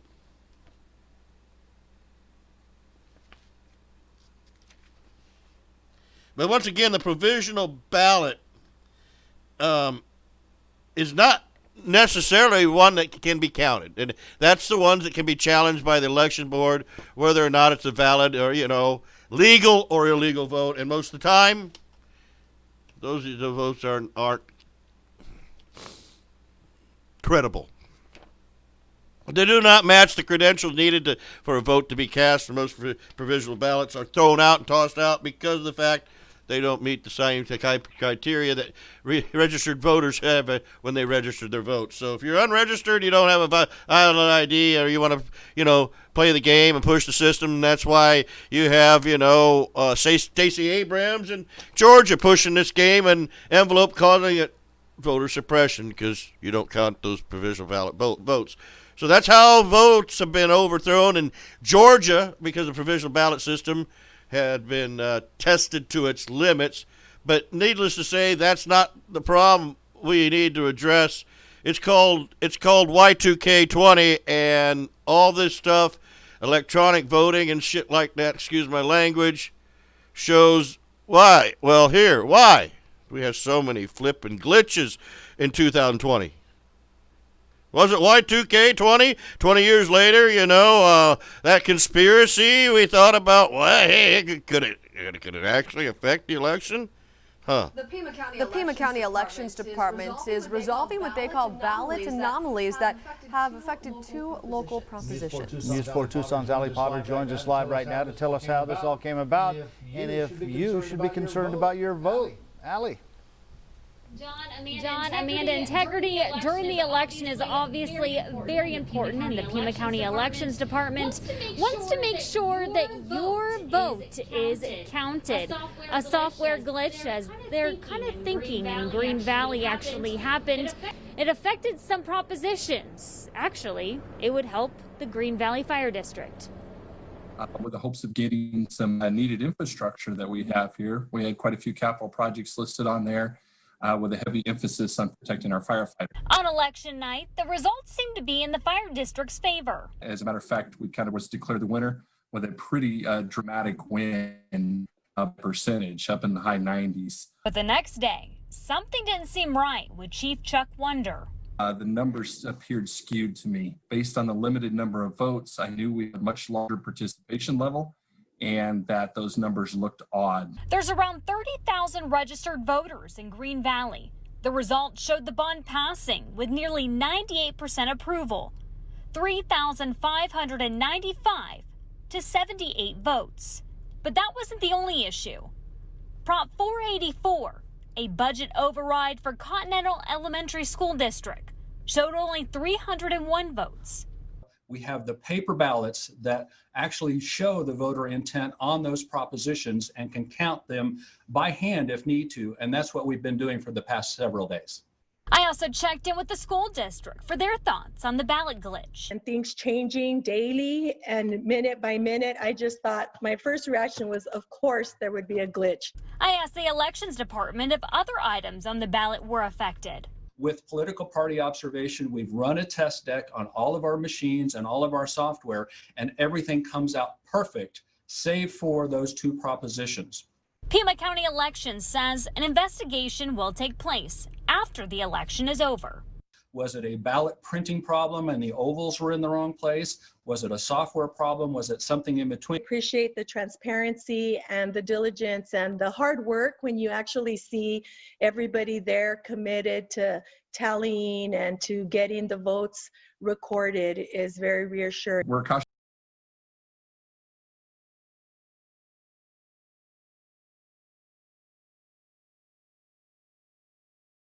About what's going on here today and how the process has been. So today we're finishing counting up our absentee our absentee by mail ballots, and we're going through the process of finishing up the last 24,000. And last night, that process last night, I know you guys started but then stopped. Can you talk a little bit about that as well? Yes, so last night we had to wait till the ballots made it back from the drop box. They have to go through the process of being verified as required by law, and once they're verified, then they can be accepted into the system, open and scanned. And when it comes to your voter turnout in this election, I'm just looking at some of the numbers. It seems like it's a lot more voters than usual. Can you tell us a little bit about that? I think voters were just excited about this race. So it was a historical election and just a voter excitement. And are you guys expecting the results to be finished tabulating by the end of the day? Is there a time frame? We're just going to go through the process and get the results as soon as possible. There are a lot of complaints that there could have been more workers or maybe split it into shifts to get that count done sooner than today. What was the process that you guys had talked about and went through when it came to counting all of those votes? Well, we worked with Vote at Home, a consulting firm, to look at the numbers to see what staff members we needed to make sure those results were done in a timely fashion. What is the pressure like when you have so many races right now undecided? The country, the world is looking at Georgia right now with DeKalb County, one of those counties having outstanding votes. What is that magnitude like? No pressure. I got a whole team behind me, and we're ready for it. What can you say about the election workers who have spent tireless hours here? I can't thank them enough. The staff has been tremendous during this pandemic, during this time. They've just worked to make sure DeKalb voters have the right to cast their ballot in which way they chose. I'm not sure if you're familiar, but how would you compare this time around to 2016 with tabulating all those votes? Kind of 2016 was a different process, different equipment, but it was the same magnitude. What do you say to frustrated voters or frustrated people out there who do want those results in a timely fashion? They want them yesterday. What can you tell them? Just tell them, hold on, the results are coming. And no time frame, again, to reiterate? As soon as possible. How long do you guys plan on staying today? We plan on staying until the results are in. The unofficial results are in. So that could be late tonight, possibly in the morning? I don't want to give a time frame. Just as soon as possible. We're going to work till we get it done.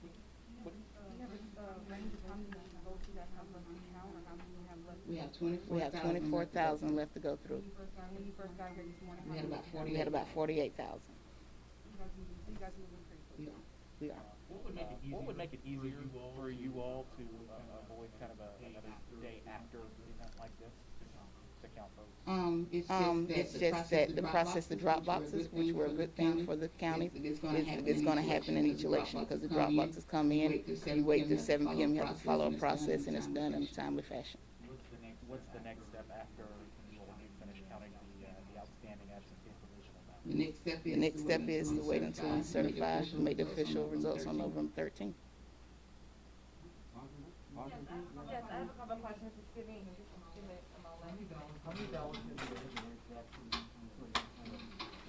Well, we don't reject ballots. You put them in a provisional status because if they have a remedy, you can get the voters to cure that remedy during that provisional ballot period.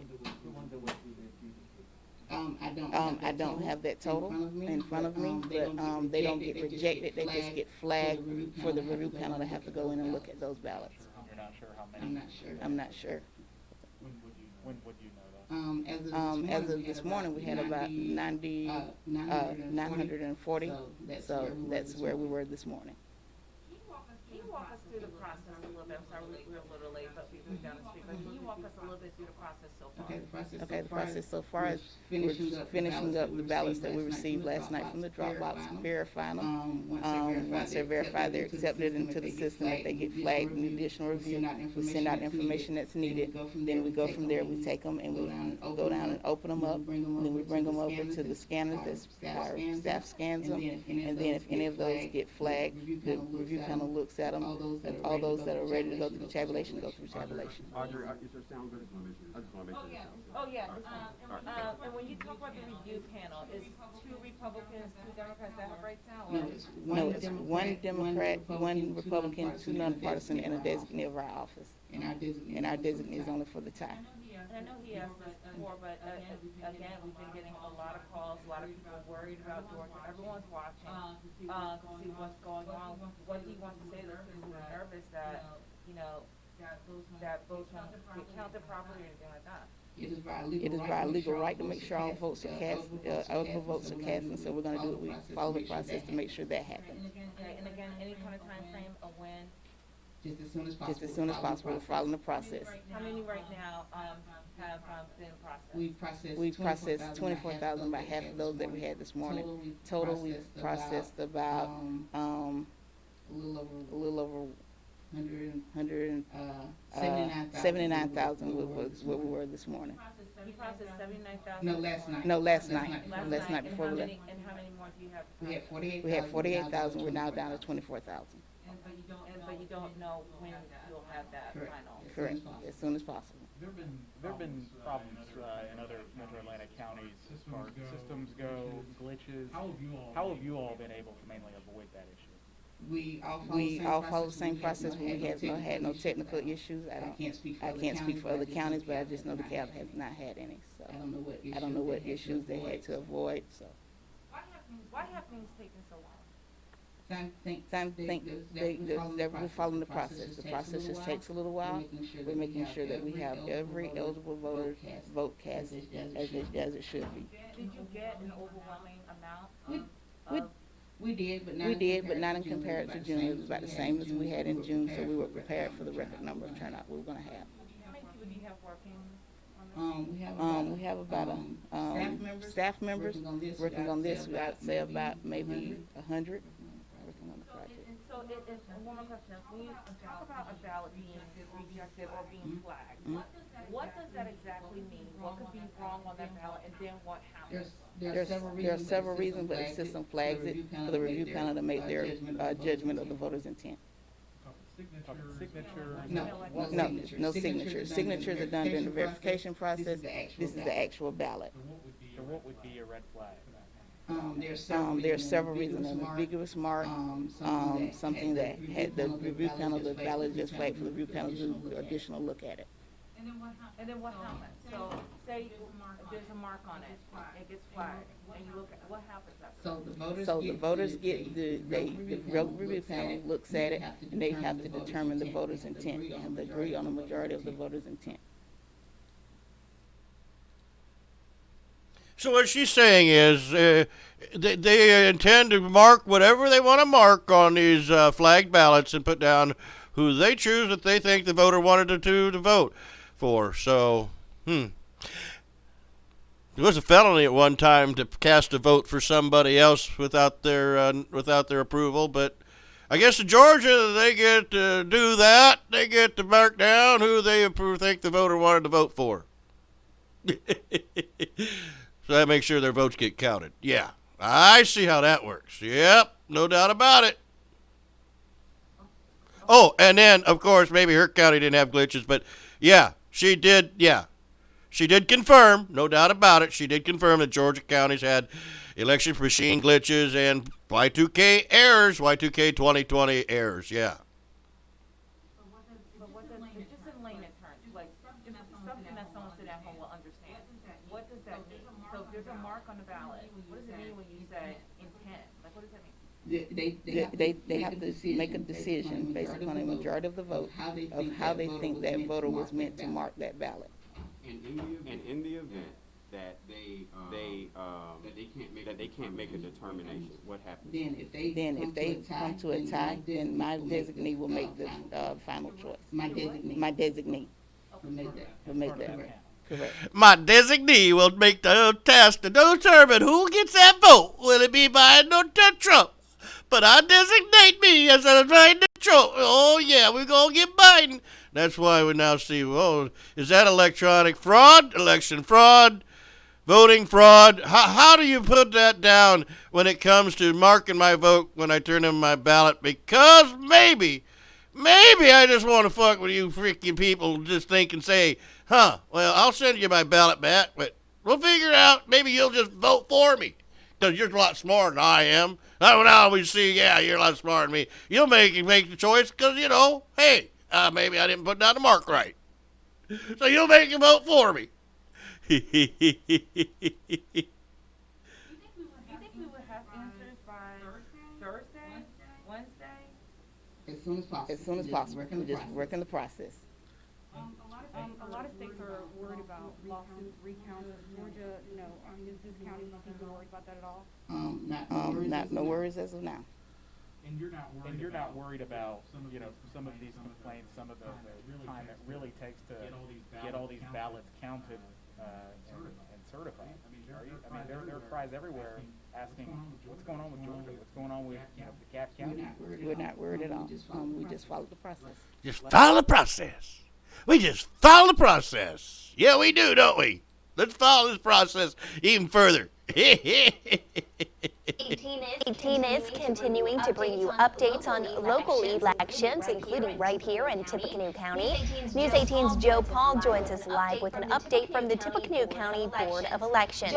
Joe, what update do you have for us this afternoon? Hey Marley, yeah, a lot of things went right and a few things went wrong yesterday. Among the hiccups were some technical glitches when it came to scanning in the mail-in ballots and then tabulating the final results. First, officials had to reprogram the memory cards used on the machines that scan in mail-in ballots. That delayed the scanning process, but they were able to get that finished up by about 6 last evening. Next, they got locked out of the server with the program that they used to tabulate the results. I'm told the computer they use had been shut down, it had been turned off, and no one knew the password, so they had to use a backup machine to get things back up and running. That slowed down the results by about an hour and a half. Final results didn't come in until a little bit after 11 in the evening, and those results also came in slowly as they kind of scrolled across the screens here in the county building and also on the county's live streams. Clerk Julie Roush says that the election board next year is going to upgrade this dated system, and she says that could result in clearer and a more timely rundown of results. The county has released the unofficial results. We got those in our inbox today, and they've been posted to the state website. But there are still actually a lot of ballots left to count. Those include 31 provisional ballots, as well as could be a couple hundred spoiled ballots, which are ballots that for one reason or another weren't able to get scanned through the machine, so they have to be recreated. And these, hundreds of ballots could make a big difference in some local races, especially the West Lafayette School Board race. We're keeping an eye on that, and we'll have more for you coming up on News 18 at 5 and 6. Reporting in Tippecanoe County, Joe Paul, News 18.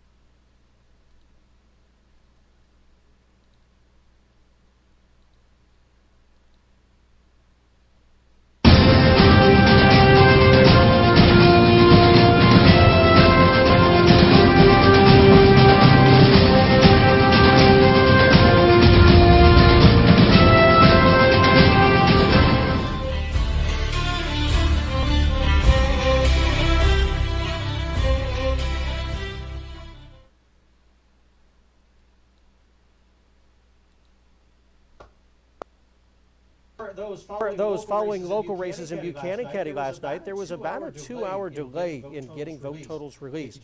KQ2's Ron Johnson talking with the county clerk this morning to find out why. On election night, as numbers from races all around the country and Northwest Missouri started to come in, it became clear there was a noticeable blind spot. There was a glitch with our vendor and the programming that they provided for us. Buchanan County voters had to wait a little while longer for results after the polls closed due to what the county clerk is calling a technical glitch with the vendor. What the polling places report to had an error in it, and we had to get a whole new file. And that took a long time, and we had to redo the entire election to get it set up. The county clerk said the glitch delayed the results by 2 hours. We would have been done by probably 8:15, 8:30. Instead, those results didn't come in until after 9 o'clock. With so many unknowns already this election, the county clerk says this was the last thing she was anticipating. This is not my plan in any means. I mean, my gosh, I wanted to be done with this election just like everybody else does. The clerk said election workers made as quick of work as possible to fix the error and get numbers up. We're like, let's just get it all out there so that people know we're done. Ron Johnson, KQ2 News. Instead of results being posted precinct by precinct, they were all posted at one time to the county's website due to the delay.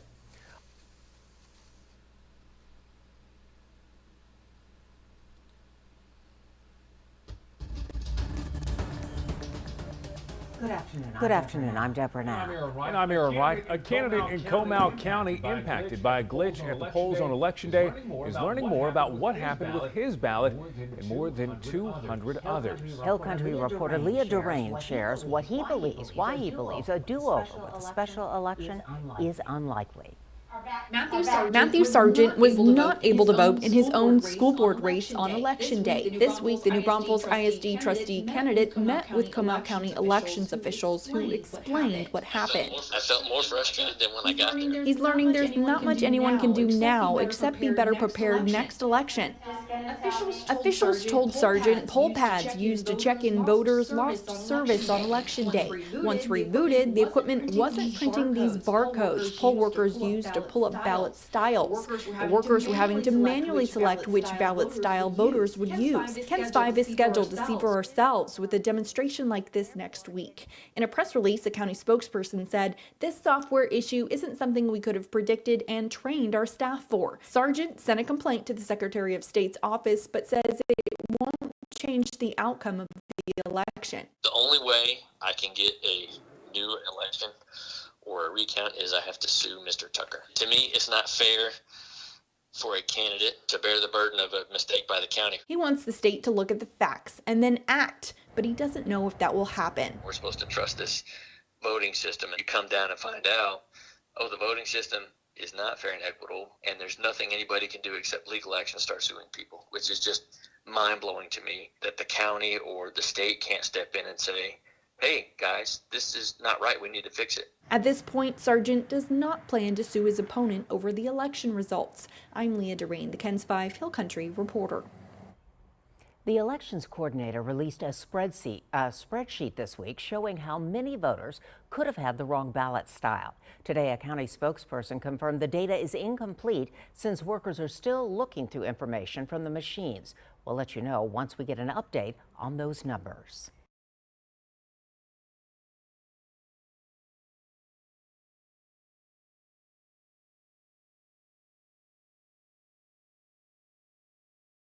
There haven't been a lot of glitches today in Maryland, but there was a big one tonight, and we're going to talk about that first off. One of the voting centers in Calvert County had to stay open at least 2.5 hours past 8 o'clock to accommodate the very long line of voters who were still in line when the polls closed at 8 o'clock. That has slowed down, certainly slowed down, the posting of the statewide results by the state election board, because they don't post results until all the voting centers are closed. So those results will now start to slowly flow now that the Calvert County, what we believe now it has closed. The state deputy administrator, Nikki Charlson, in a briefing just a short time ago, said it is the one thing that is certainly going to get reviewed after tonight. I appreciate everyone's interest and desire to have the results quickly, but we just need to make sure everyone's finished voting, and then we'll look at what can we do what did we do good and what do we need to work on for next time? And that includes working closely with our local election officials who are partners in this effort. Now, unofficially today, about 475,000 people voted in person at all of the voting centers around the state. Obviously, that's a much lower number than normal, but keep in mind, there are 1.3 million mail-in ballots waiting to be counted. Some of those have already been counted. Others will be counted now as the days go on. Combine that with a very strong early vote turnout, it does now appear the total turnout for this election in 2020 in Maryland is higher than the turnout in 2016. Reporting live tonight from Annapolis, I'm Jane Miller, WBAL TV 11 News.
And I think it's unfortunate that they have checked out from the current crisis that's happening. I mean, it's not like they didn't have any warning, right? I mean, we had Dr. Fauci testifying months ago that if we didn't continue to curb the spread of the virus and our pandemic response was not good enough on this and we didn't take certain actions, that this is exactly the situation that would play out come the fall and winter. He testified on that before Congress. And then we had these discussions behind closed doors and task force meetings repeatedly, where we were tracking what happened in Italy and we were tracking overseas. And those were the models that we used, where we knew that if we didn't get it down to a certain number of cases every day, this is exactly what would happen. And we are there right now. It's all playing out. But I think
some of the work I've done has attracted the attention of the extremist far right, which has already decided, their narrative is that the Democratic Party, in cahoots with George Soros, in cahoots with the Chinese Communist Party, in cahoots with Black Lives Matter, in cahoots with Antifa, are planning a socialist, Marxist, left-wing coup against President Trump and will launch a bloody civil war any second now.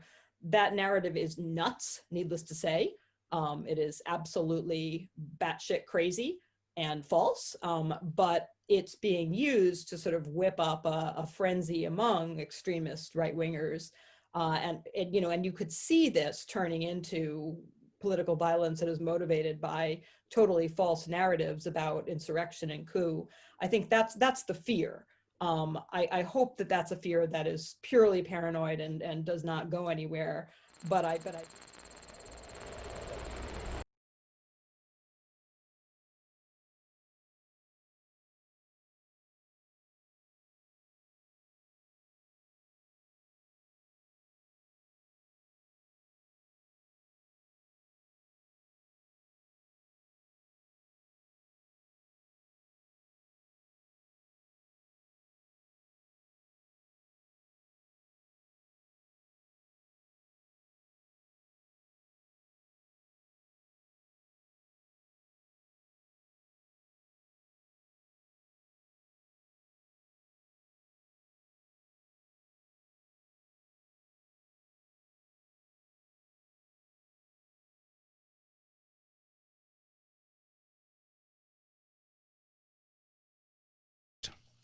is from Maryland, graduated from Garden City, New York High School, earned a BS degree from the U.S. Military Academy, has a master's in international relations from George Washington University, graduated from Armed Forces Staff College and from the National War College, was a forward air controller and fighter pilot during the Vietnam War, flew 407 combat missions during his 4 tours of duty.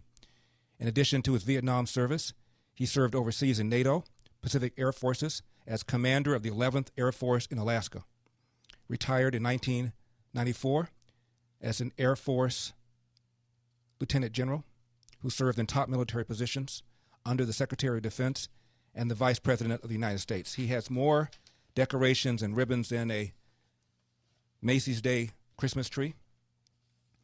Some of them are, and this is not the entire list, Distinguished Service Medal, Defense Superior Service Medal, Legion of Merit, Distinguished Flying Cross, Bronze Star Medal, Meritorious Service Medal, Air Medal, Air Force Commendation Medal, National Defense Service Medal, Vietnam Service Medal, Republic of Vietnam Gallantry Cross Unit Citation, Republic of Vietnam Campaign Medal, also awarded the Third Order of the Rising Sun by the Japanese government for his outstanding service in enhancing relations between our country and Japan. Also inducted into the U.S. Air Force Order of the Sword in July 1980. This award recognizes both military and civilian individuals for their significant contributions. Please welcome to the program Lieutenant General Thomas McInerney. General, thank you so much for taking the time. I appreciate it. Well, thank you, Larry. I'm absolutely delighted and honored to be part of your show. Well, General, the reason I took so much time in giving you the introduction is because I want people to understand exactly who you are and what you've done, because I think that's very important in determining the credibility of what you're about ready to tell us. Your claim is that the 2020 election was essentially stolen by Democrats using computer programs called Hammer and Scorecard that were developed by the National Service Agency and the CIA, and that these programs were used to intercept votes and flip those votes from Biden to Trump. Is that your assertion? That's correct. Wow. It's powerful. It is powerful. It's the first. It's the real classic demonstration, Larry, of using cyber warfare in a democratic electoral process. It had been used by Obama and Biden in 2012 to swing Florida, but that was just one state. It was tried in the 2016 with Hillary, and that's why they were all surprised and shocked. But I can't tell you the details, but let's say it was thwarted. This time, it was not thwarted. I did not find out about it till a week ago this Sunday, and went on Steve Bannon's show on Monday with Sidney Powell as a co-host, and discussed it and said what's going to happen in the election tomorrow, that being 3 November, Tuesday. And lo and behold, it happened.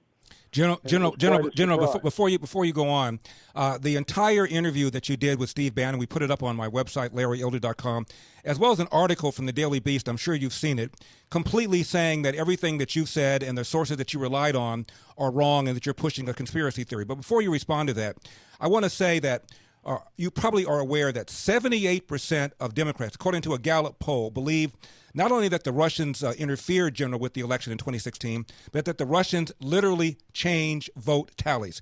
Even though a Senate committee looked at it and found no evidence that had happened, Jay Johnson, the Secretary of Defense, Secretary of Homeland Security under Obama, testified there's no evidence that the Russians changed vote tallies. Yet 78%, General, of Democrats believe that the Russians changed vote tallies. You're telling us that the Biden campaign changed vote tallies. Yes, I am. Wow. Tell us. Let's take a sniff test. Okay.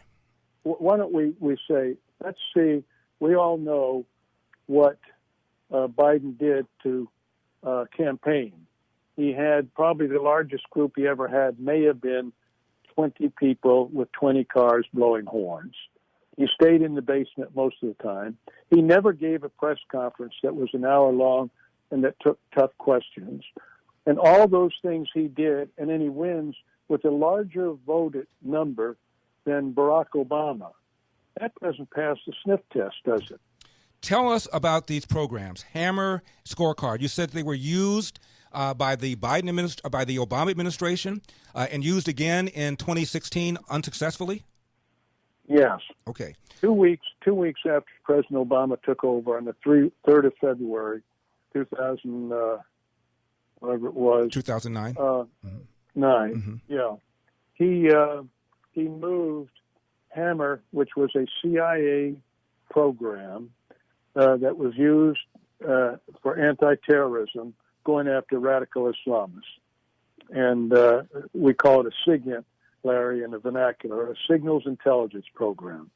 He moved that over to a secret SCIF, self-compartmented intelligence facility, in which he then started listening to U.S. citizens. And he did this, and we had a whistleblower because, as you know, the CIA is not allowed to listen to U.S. citizens. You need a court order, and it's got to be the FBI. NSA listens to them abroad. We understand that. And so we had a whistleblower by the name of Dennis Montgomery, and you're talking about the Daily Beast, which they resurrected some very old accusations against Dennis, which means, and then put some in about me, and then put some in about the Attorney General Ball.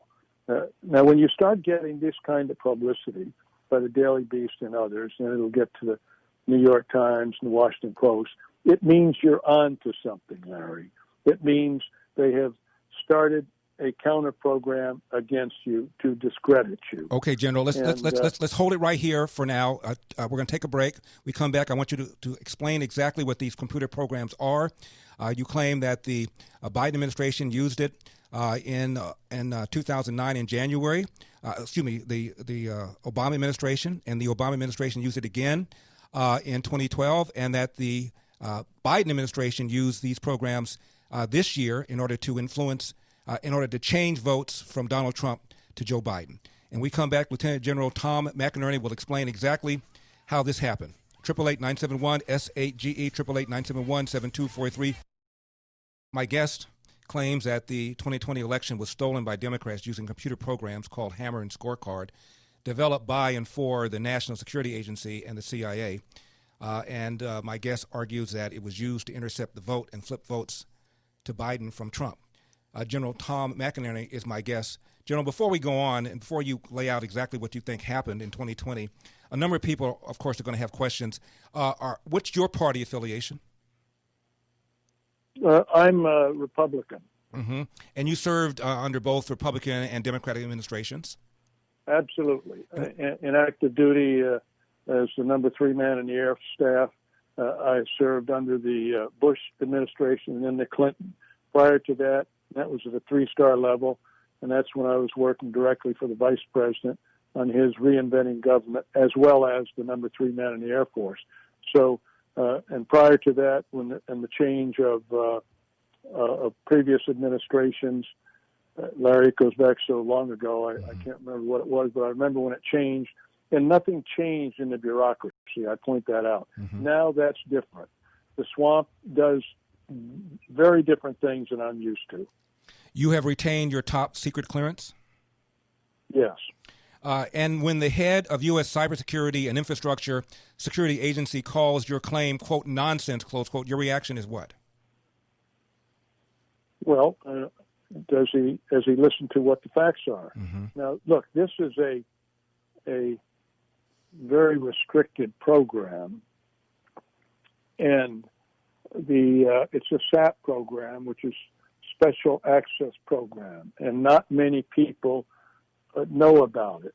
I was never briefed on it until I was told in 2017 in March by Admiral Ace Lyons, who is no longer with us, but told me about the program, and that's telling me that they were surveilling the Trump administration, and they'd done it before, and so that's the first I heard of Hammer. And so that was used, and then I kind of lost track of it until last Sunday, and someone told me that they were going to use it on this election.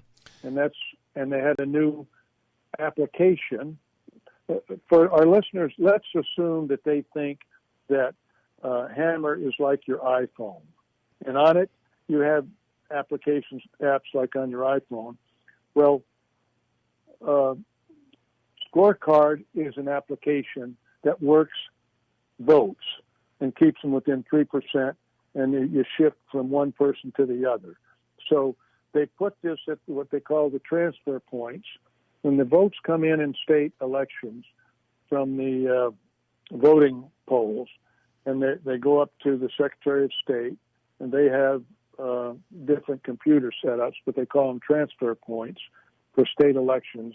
That's the first time the internet becomes involved with them.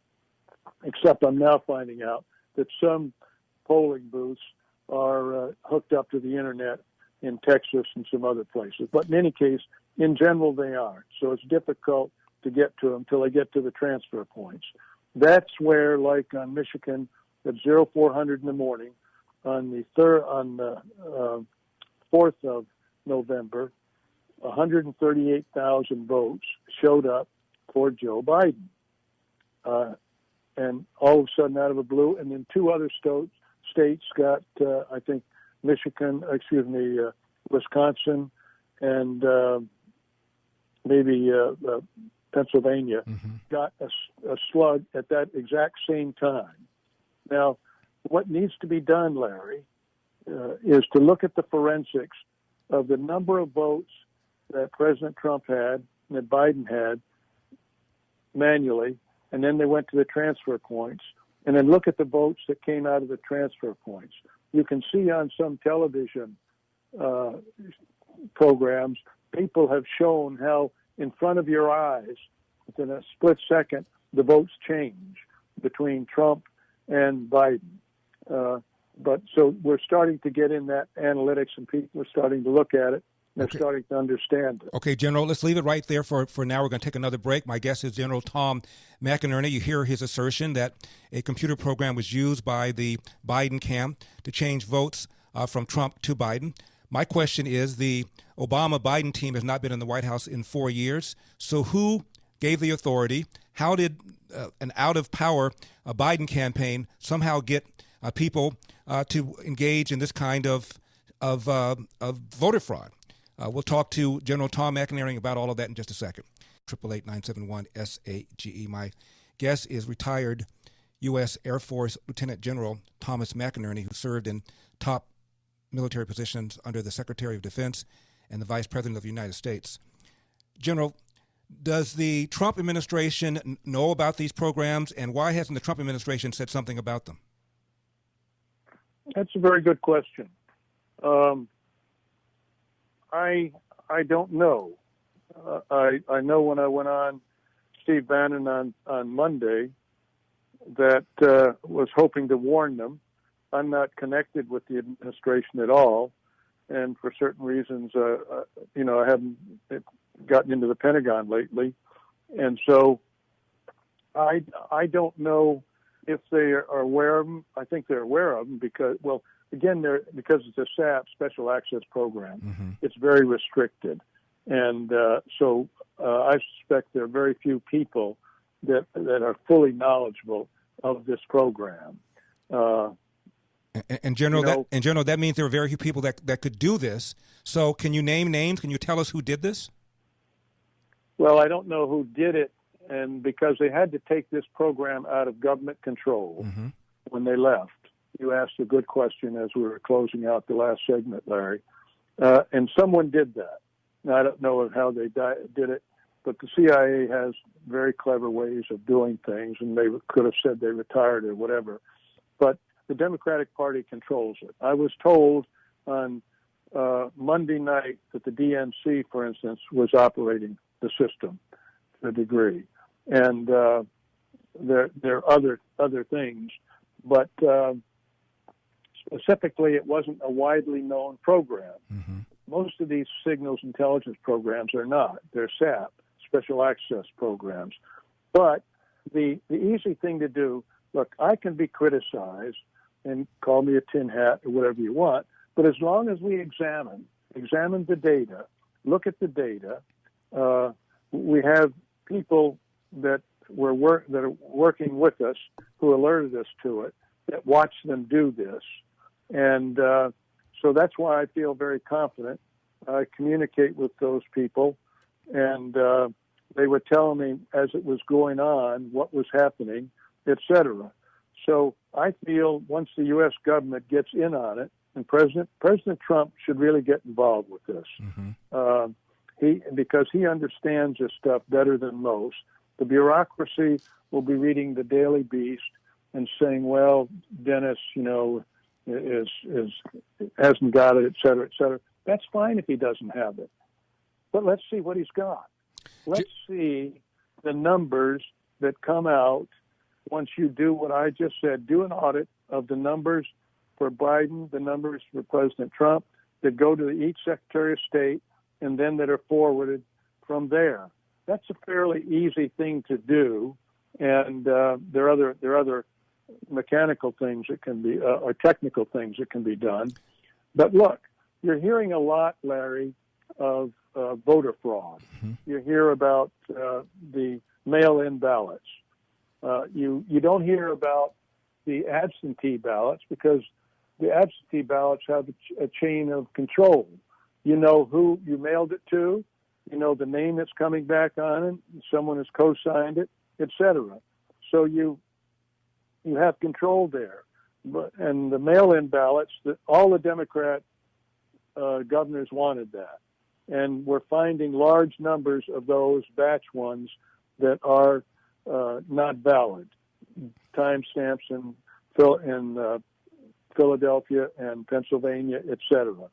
So, and then there are, of course, the dead ones. I just saw an article, 21,000 dead people voted in Pennsylvania. And then you have the voting machine that had 5,500 people in Michigan that voted for Trump, but it reflected Biden. That was a voting machine. And then you have the post office has a bunch of them that's stuffed, and they find them.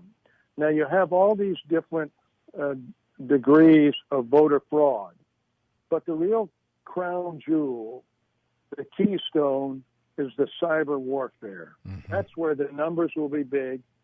Very few people even see or know what's going on there.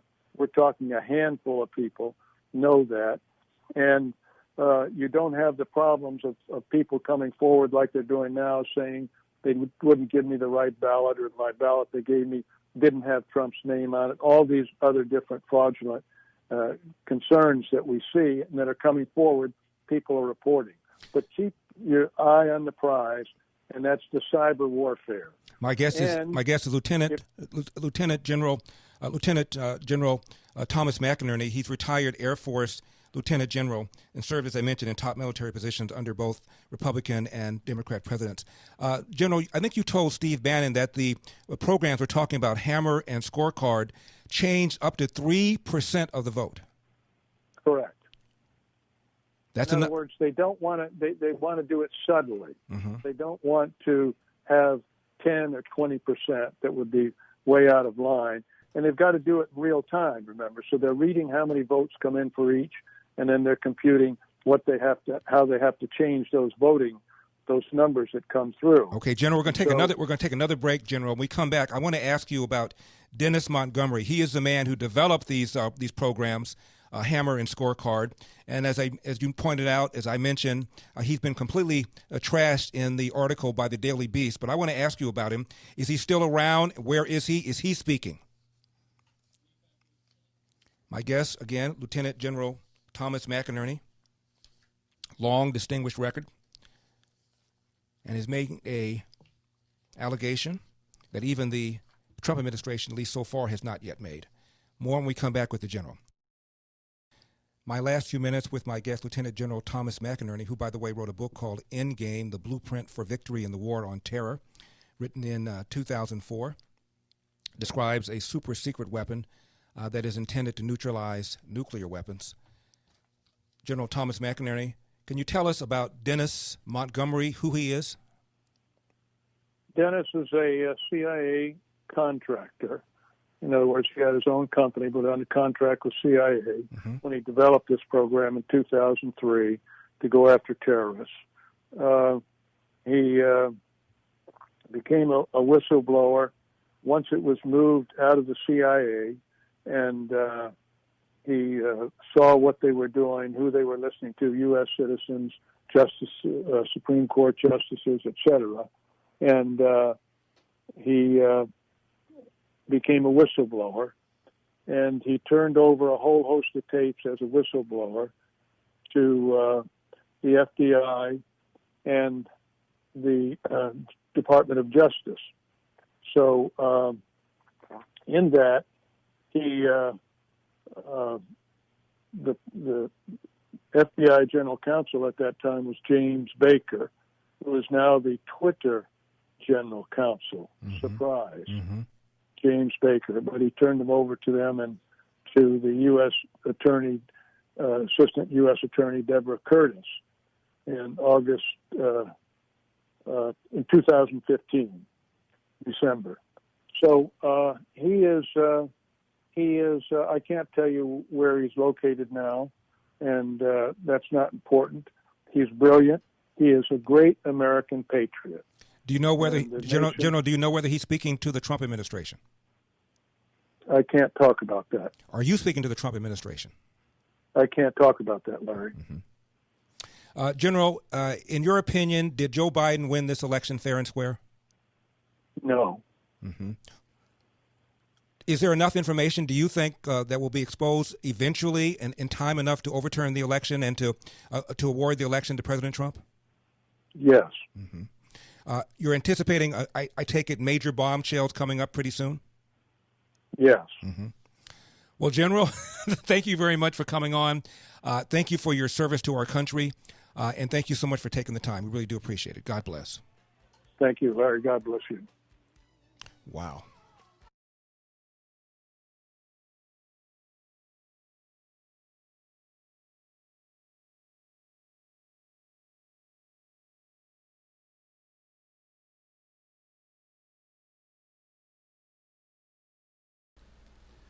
Yeah, wow. You know, it's really fascinating. Thank you, Larry, for sharing that interview with us all here at No Link News. Wow. Now, really, what's got me fascinated is the fact that, hammer and scorecard may be, I don't know. I can't confirm or not confirm this sort of information or misinformation, but, I'd like to lay a disclaimer. I mean, I don't make these claims. I'm just trying to show how they connect everything together, right? And the one fascinating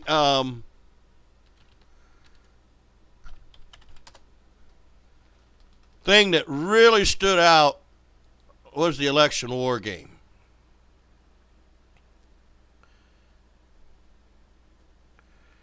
Yeah. Election war game. Now, I'm going to show you if I can bring this in. Tobin, and all this stuff. Blaze TV.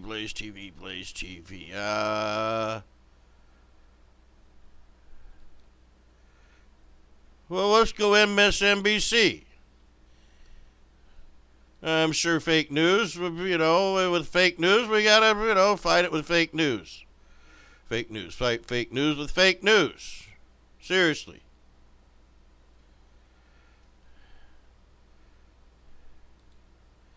So we got that in there. And let's put it in. Back with, there I just showed you here, yeah. Rosa Parks, right? With me now is Georgetown law professor Rosa Brooks. She is the organizer of the Transition Integrity Project, which brought together a bipartisan group of experts over the summer to wargame potential scenarios around the election. For example, what if President Trump lost and refused to concede? Rosa, so good to have you. So you predicted what we are seeing right now in one of the wargame scenarios. What happens next? Well, war games are not predictions. They're efforts to examine possible worst-case scenarios and try. And the reason you do that is so you could try to prevent them. Actually, in all of our scenarios, when we looked at four, we looked at a big Trump win, a big Biden win, a narrow Biden win, and a period of extended uncertainty. And in every single one of those, the players playing Donald Trump refused to concede. So I don't think it's ever been on the cards, no matter what happened, that Trump himself would concede. What we did see, this scenario more closely resembles. Hold on a second. Dang it, man. Our big Biden win scenario. And what we did see unfold in that exercise is precisely what we're seeing now. We're seeing. Let's go back here and start all over again. This dang computer. Organizer of the Transition Integrity Project, which brought together a bipartisan group of experts over the summer to wargame potential scenarios around the election. For example, what if President Trump lost and refused to concede? Rosa, so good to have you. So you predicted what we are seeing right now in one of the wargame scenarios. What happens next? Well, war games are not predictions. They're efforts to examine possible worst-case scenarios and try. And the reason you do that is so you can try to prevent them. Actually, in all of our scenarios, when we looked at four, we looked at a big Trump win, a big Biden win, a narrow Biden win, and a period of extended uncertainty. And in every single one of those, the players playing Donald Trump refused to concede. So I don't think it's ever been on the cards, no matter what happened, that Trump himself would concede. What we did see, this scenario most closely resembles our big Biden win scenario. And what we did see unfold in that exercise is precisely what we're seeing now. We're seeing denials, foot dragging, tantrums, refusal to cooperate with the transition, purges of people who've made him mad or hurt his feelings over the last months or years, trying to essentially figure out a way to get out with as much loot and as little legal jeopardy as possible. So I think that's what we're seeing right now. I also think, though, that as the other commentators have noted already, the Trump effort to undermine the election is ultimately almost certainly doomed. You know, that Biden's lead is just too big. You can have recount after recount. They don't typically change the vote outcome by more than a few hundred. Biden's lead is too big in too many states. The litigation the Trump campaign keeps filing and in state after state is getting tossed out of court after court because it's meritless. I'm sorry for my choice of words.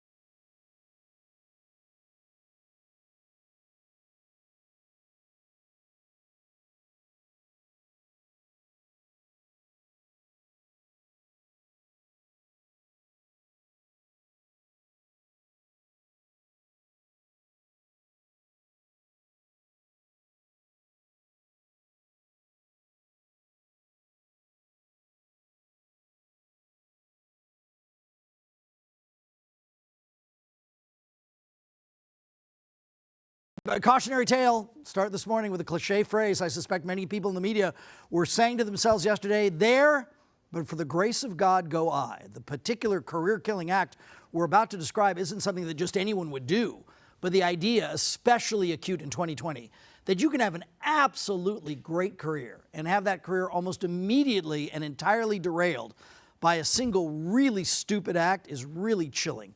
Consider the case of Jeffrey Toobin, a deeply respected writer and television commentator who until yesterday served regularly as the on-air chief justice correspondent for CNN. What really amazes me is the John Thunes, the Susan Collins who say, the president has learned his lesson. Yeah. No, he has not. No, he has not. He is going to do this again. He said he will do it again. And the idea that there is some chastening here is absurd. Toobin has been a fixture on CNN for decades, and this story shows how he remained firmly placed among the media elite. Imagine this, a top-tier Zoom call. People on the call, some of the biggest writers from the most respected magazine in the country. Toobin is on a call with colleagues from The New Yorker who are playing some... Rich DeMuro was on there? No, this is our generic Our Zoom. Zoom video. His kids they're planning some special election coverage, along with not only folks from The New Yorker, from New York City's premier public radio station, WNYC. All told, about 20 people are on the Zoom call. There's some breakout rooms. Speaking of breaking out, according to press reports, at some point, Toobin engages in an intimate act of self-gratification, seemingly unaware that a Zoom camera is on. For his part, Toobin calls the incident an embarrassing and stupid mistake. New Yorker has suspended the longtime writer. Toobin himself asked to be taken off the air at CNN while he deals with a, quote, personal issue. All say, what happens to Toobin now? All right, hold on. Here's what they're talking about. Has been a fixture. They're talking about Jeffrey Toobin. He was involved with a Zoom call that involved this election war game that Rosa Brooks and her group of liberal elite cooked up to justify anything that was nothing but a Biden win if Trump were to somehow pull off an election crisis. And Jeffrey Toobin played the judge that supposedly was one of the judges, as Rosa Brooks, just elaborated. So this is a role playing these liberal elites were doing to try to figure out how Trump was going to react when they pulled the plug or did their little dirty work behind the scenes there at Transition Integrity Project. Yeah, these people got a lot of integrity now, don't they? On CNN for decades, and this story shows how he remained firmly placed among the media elite. Imagine this, a top-tier Zoom call. People on the call, some of the biggest writers from the most respected magazine in the country. Toobin is on a call with colleagues from The New Yorker who are playing some... Rich DeMuro was on there? No, this is our generic Zoom video. His kids planning some special election coverage. They're planning some special election war game coverage, yeah. They're playing this role game Rosa Brooks cooked up. Yeah, here we go. along with not only folks from the New Yorker, from New York City's premier public radio station, WNYC, all told. About 20 people are on the Zoom call. There's some breakout rooms. Speaking of breaking out, according to press reports, at some point, Toobin engages in an intimate act of self-gratification, seemingly unaware that his Zoom camera is on. For his part, Toobin calls the incident an embarrassing and stupid mistake. New Yorker has suspended the longtime writer. Toobin himself asked to be taken off the air at CNN while he deals with a, quote, personal issue. All say, what happens to Toobin now? His best-selling book about the O.J. Simpson trial, The Run of His Life, was the basis for the star-studded FX movie. Toobin had other books in development for Hollywood productions, and as you can imagine, this has received huge headlines all around the world. And the question many people are asking, especially in this climate, can Toobin's career survive? Well, we know what happened this week, don't we, Rosa? Don't we? Prediction was a poor choice of words. I didn't intend that when you gamed out the scenario. I mentioned this a moment ago with the last group of journalists talking about. Let's talk about how this game scenario, war game, Donald Trump war game. Poor choice of words. I didn't intend that when you gamed out the scenario. I mentioned this a moment ago. Go back. There's a little more. Too many states. The litigation the Trump campaign keeps filing, and state after state is getting tossed out of court after court because it's meritless. So that's why Jeffrey Toobin was playing with himself. Yep, he was satisfying himself, no doubt about it, because he was tossing off, because he was tossing the Trump cases out of court like what's going on today. It's going exactly like the war game goes, isn't it, Rosa? I'm sorry for my choice of words. Prediction was a poor choice of words. I didn't intend that when you gamed out the scenario. I mentioned this a moment ago. Come on.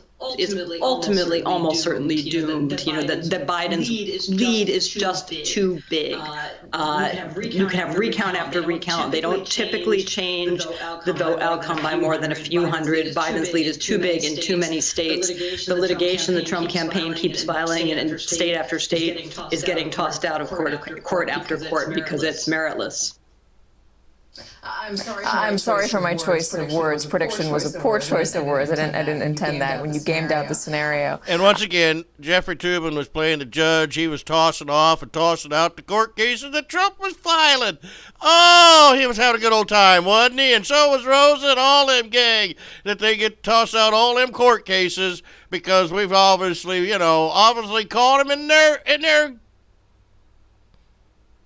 little rigged election scam. Yep.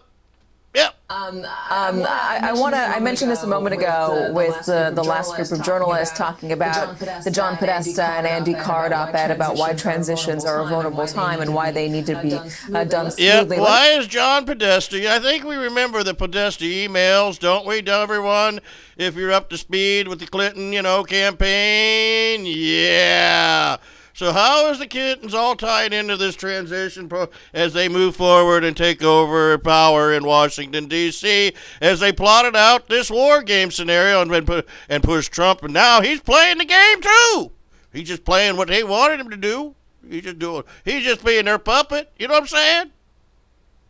Let me just read a little bit more from this. When the 9/11 Commission finished its report, it found that the delayed transition hampered the new administration in identifying, recruiting, clearing, and obtaining Senate confirmation of key appointees in the national security arena. The Commission also concluded that avoiding future disruptions in transitions was deeply in the national interest. So in my conversation with a senior official today, they were pointing to exactly the same thing, talking about the time it takes to get somebody a security clearance, knowing what is needed in each individual agency, what sort of personnel is needed in each individual agency. And though Joe Biden is saying it's not a big deal for now, don't worry about it, they are very concerned about national security. And really, I clearly think, tell you the truth, it's all about exposing the PSYOPs, the secret government. It's about Trump exposing their swamp and draining it and trying to, before he leaves, the secrets.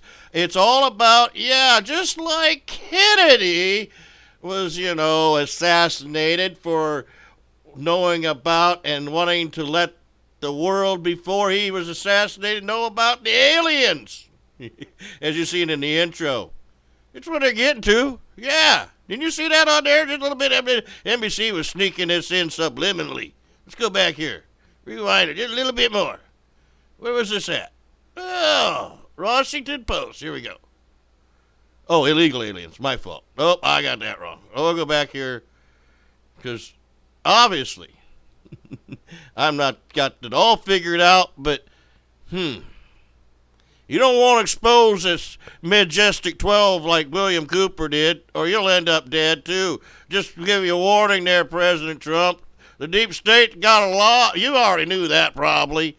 They got a lot of freaking lizard lip people in there that'll stab you in the back. like they did Kennedy. Yeah. Concerned about national security. I think there's bad news and there's good news. I mean, the bad news is the only people being hurt by the Trump administration's refusal to cooperate with the Biden transition are the American people. And as you said, the purpose of the transition rules are to ensure continuity of government, to ensure that there's no period of time when it's not clear. Continuity of government. Here on the conspiracy network, the conspiracy, yeah. Have you ever heard of COG, the continuity of government? COG. Matter of fact, it all tied into FEMA, Rosa. We'll have to give you all educated and bring you up to speed on how the continuity of government and FEMA and, man. You're leaking it all out, Rosa. We're getting it all figured out now. You got fucking FEMA camps in your brain rounding up Trump supporters. I hear that coming. You are projecting, wounding up Trump supporters and putting them in FEMA camps under the continuity of government program, the secret government, the secret shadow government, the swamp. Yeah, we got you figured out, Rosa. That you don't have a new administration being unable to hit the ground running. And so what Trump is doing, he's doing this to spite Joe Biden, but it's stupid. It's just destructive to the nation. That being said, I'm not that concerned. I mean, I think this is theater. I know many of the people who are on the Trump agency transition teams for defense. For instance, we have people like Kathleen Hicks, who's leading that team. And that team is made up, for one thing, of many people who already hold security clearances, so there's not going to be a delay in their case because of the nature of the work they've been doing outside of government. Number two, it's made up of people who've had extensive time working inside the Defense Department. This is just defense we're talking about here. You say the same, really, agency by agency. These are people who have great contacts with the career folks who work in those departments. So even though, yes, can the failure of the General Services Administration and Donald Trump to cooperate, can that mess them up a little bit and slow them down a little bit and annoy them? Sure it can, but I don't actually think it is going to prevent them from getting the information they need, because these are pros, these are experts, they're already tremendously knowledgeable. So I think Trump's reckless and spiteful effort to do something that does create all kinds of national security risks. Luckily, I think we've got fantastic people we're seeing on the list that the Biden administration just released, and I think they're going to be able to do their work anyway. I'm so happy you laid all of that out. That was going to be my next question. I'm running up against a wall here, but just very quickly, do you have a deadline, a drop-dead day for when the GSA does need to certify this election and really start handing over all of the tools in the toolbox to the Biden team?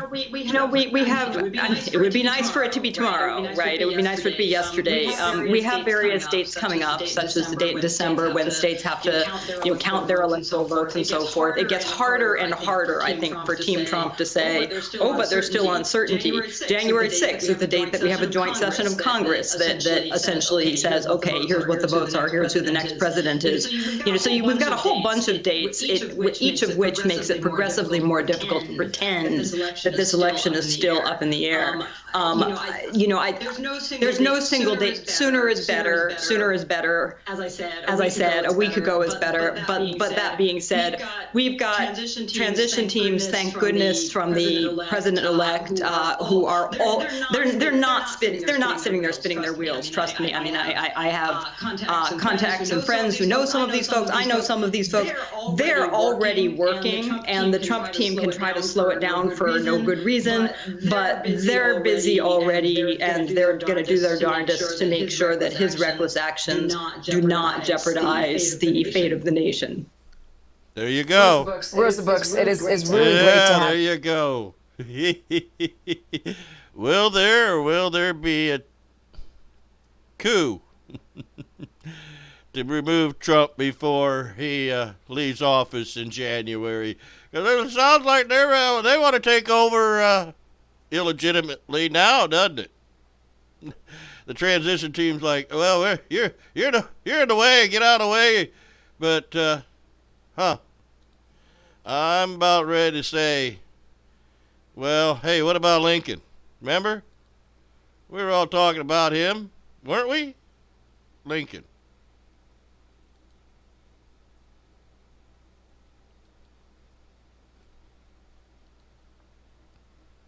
Yeah, Lincoln.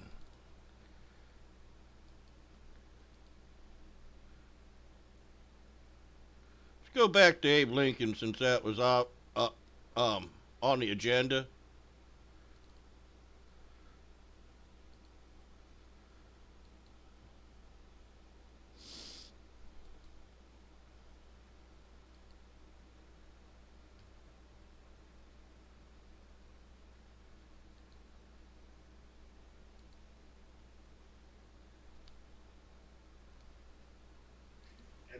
And the Miami Book Fair's virtual author series. That's right. Come to this. We've become virtual booksellers and doing virtual author events. It's great to see you all here tonight. And also from a personal perspective, I just want to thank all of you out there for all of the incredible support that you've shown Books and Books and writers everywhere. In this very, very difficult time that we're all facing. All of us at Books and Books at the Miami Book Fair are thinking of you and really hoping that you and your families are both safe and healthy. We're presenting this series not only with the Miami Book Fair, because they're like family to us, and we've always wanted to thank them, and we do thank them for all that for kids, the ordinary people changed. To join us tonight as we have an opportunity to talk with Brad Meltzer, and I'll introduce him in just a moment. But first, many of you on the line and on the podcast tonight are here because it is my 52nd birthday, so I'm honored to spend a little time with many of you, friends and new friends, celebrating my 52nd. You know, Abraham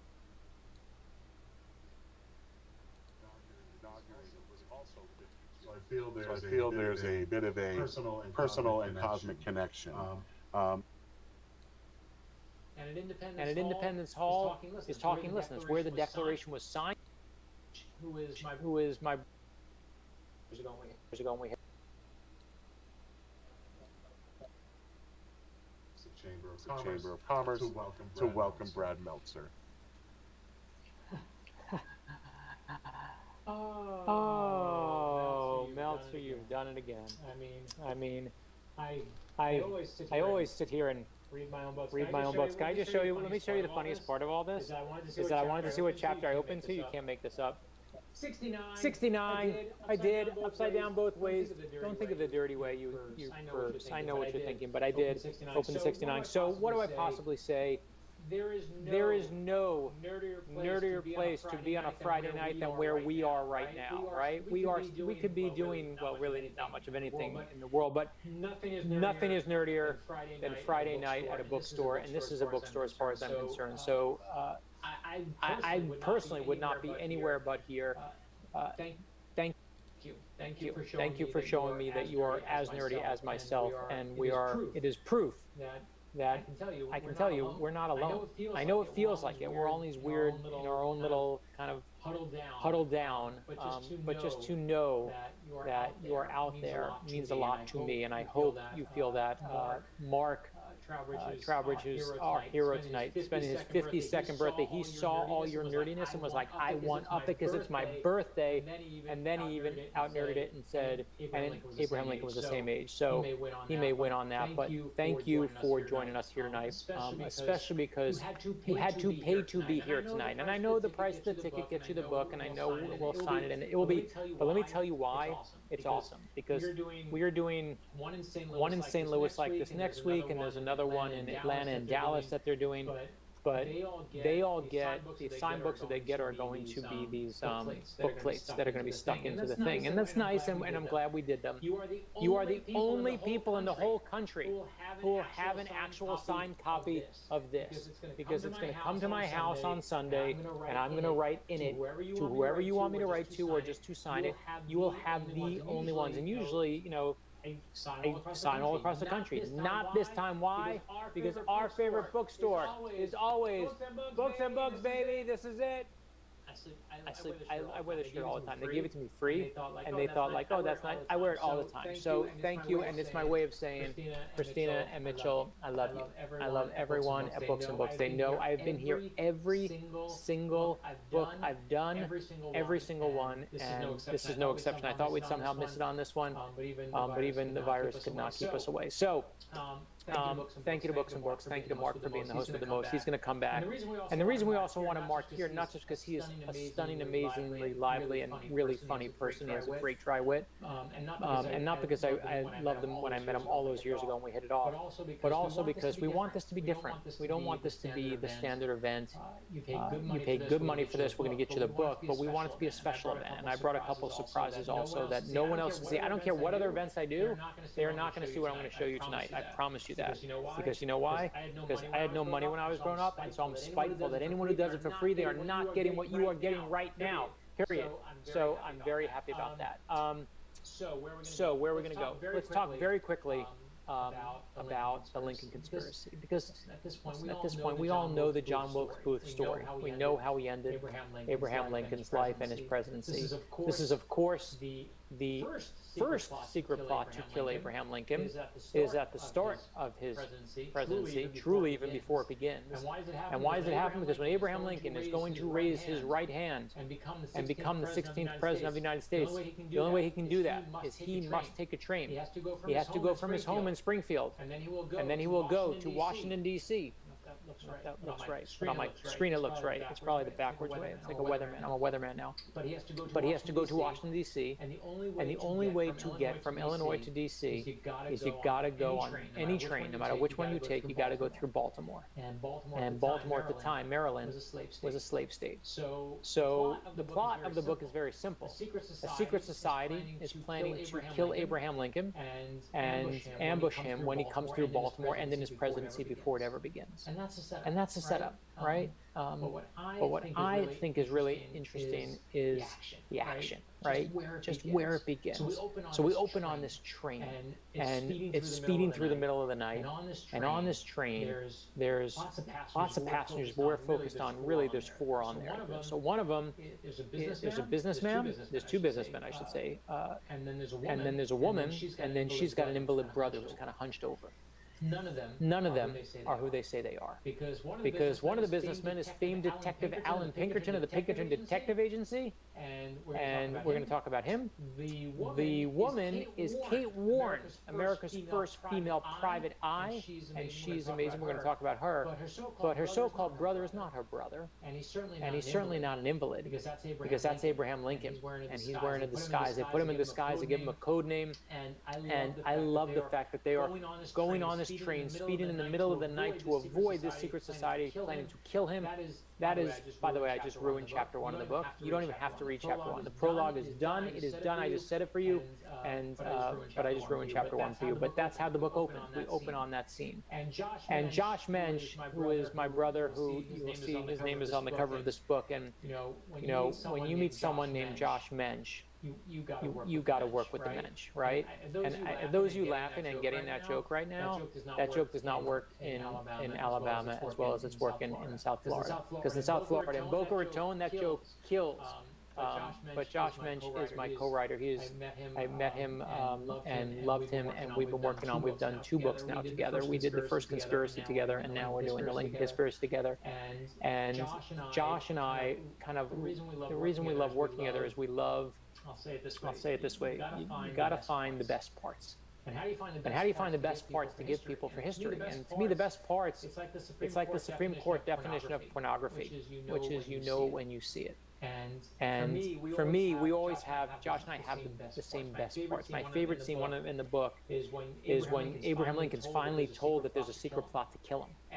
And what happens is Lincoln's in a hotel room, and he's exhausted. He's been shaking hands all day. And they say to him, listen, sir, there's this plot. They're coming for you. We know you have this big event in Philly tomorrow. We want you to skip the event. We're going to get you out of here early. We're going to save your life. And Lincoln is like, I'm not missing my event in Philadelphia. And they're like, what's in Philly? And here's what Lincoln is actually doing in Philly. Abraham Lincoln is in Philadelphia because he is there to honor. They're going to raise a big flag in Philadelphia. They're going to honor one of Abraham Lincoln's heroes, a man named George Washington. And no way is Abraham Lincoln missing George Washington. And sure enough, the next day, Abraham Lincoln goes to Philadelphia, risking his own life to be there, raises a flag at Independence Hall, and at Independence Hall is talking, listen, it's where the Declaration was signed. He's talking about the Declaration, how everyone in America deserves an equal chance. And he says, and God bless Josh Mensch, he actually found, I brought it here. This is the actual quote that Lincoln says in his speech that day. As he says, if we can't save the country without that principle, and then Abraham Lincoln pauses. And he says, I was about to say that I would rather be assassinated on this spot than surrender. And I love the fact that Abraham Lincoln says those words, right? That I'd rather be assassinated on this spot, knowing full well that there's a plot to kill him at that moment. And it's not a throwaway line. He means it, and he pauses, and it hits him. And what is fantastic about that moment is right soon after that moment happens is when they whisk Abraham Lincoln out of there. I won't tell you how. You'll see it in the book. I'm not going to spoil the ending. I'll spoil it and say we know he lived. That's not really a spoiler, but you will see how they get him out of there. You'll see the code name they give him, and it's one of my favorite parts of the book, and Josh is also, and those are the moments we love. But when we were debating doing this book, what was very important to us is it's titillating for me to come on here and say, we found the secret plot to kill Abraham Lincoln, even though there's been books written about it, but here we're going to tell you about it. But what was far more interesting to Josh and I, because we had plenty of stories that we could have done. We had all these different plots that we were looking at. But the reason we picked this one is because of the context of when it was happening. You can see the Civil War unfolding in front of us. And you can see that the country is cleaved in two. And whatever side you're on, you hate the other side. And you think that the other side are horrible, awful people. Does that sound familiar to you? That is exactly where we are right now. And what I love about the book, and what Josh and I, every single page, wanted to get through to anyone who reads it, is that this is not just a story of Abraham Lincoln and the plot to kill him, but it's a story of what great leaders actually do in that situation. Because that's where we are right now. And Abraham Lincoln doesn't come in and start yelling at everyone and meeting everyone with a fist. Abraham Lincoln never meets anyone with a fist. He meets them with an open hand, an open heart, an open mind, far more powerful than a fist. And he's so hated at the time. He's so hated that in, I think it's 10 states, they don't even put Abraham Lincoln on the ballot because they hate him so much. In the South, they didn't even vote for him in those states. They said, I don't care if he's the rightful nominee. We're not putting his name on the ballot. He's so hated that 3 days after his election, 3 days is as long as they give him, South Carolina passes a resolution they're going to secede from the Union. They hate him so much that the hate mail starts pouring in there, burning him in effigy. It's a whole disaster. But Abraham Lincoln, and by the way, right, they're plotting to kill him and murder him. And Abraham Lincoln knows it. And he rides into D.C. a week and a half after this plot is foiled. And he gets to D.C. at a time when he should hate everyone back. And you know what he says in his inaugural address? He says we should not be enemies, we should be friends. Right? He says that we should defer to the better angels of our nature. That's where we need to be right now. I this week have been on Fox News with my friends on Fox News. I've been on NPR with my friends at NPR. You know what everyone says to me in the green rooms before and in my ear now when I'm on these, when I'm waiting to go on? The one thing that both sides actually agree on is the way that we talk to each other right now is disgusting. It's disgusting. We're doing it wrong. We're doing it wrong. And we need to do better. We need to defer to the better angels of our nature. I'll leave you with one last thought, and then Mark and I will answer any questions you have, and we're going to talk about new things as well. But I think one of the things that's also very important as we put together this book is that you get to see, we all know Abraham Lincoln at the end of his story. We know after the Emancipation Proclamation, we know that he wins the Civil War. He is Saint Lincoln almost by that time, and of course, when he takes a bullet in the head, it becomes even more so. But what I love about this story is this is Abraham Lincoln at the beginning of his story. He's making mistakes. You'll see him doubt himself. You'll see, when he gets the nomination to be president, you know what he's doing? He's in an alleyway playing handball. He's just a guy, and I love him for that. I love that he goes to see, one of the last things he does is he goes to see, he wants to go home to see his father's grave, and he wants to see his stepmother. And he goes to see his stepmother, and he's such a big guy that he walks into her house, and she's sitting in a little rocking chair, this little woman in this rocking chair, and he's so big that he physically puts his arms around the rocking chair and the woman in it and hugs them both because he's so much more massive. I love that image, and she starts crying. He supposedly starts crying in the account.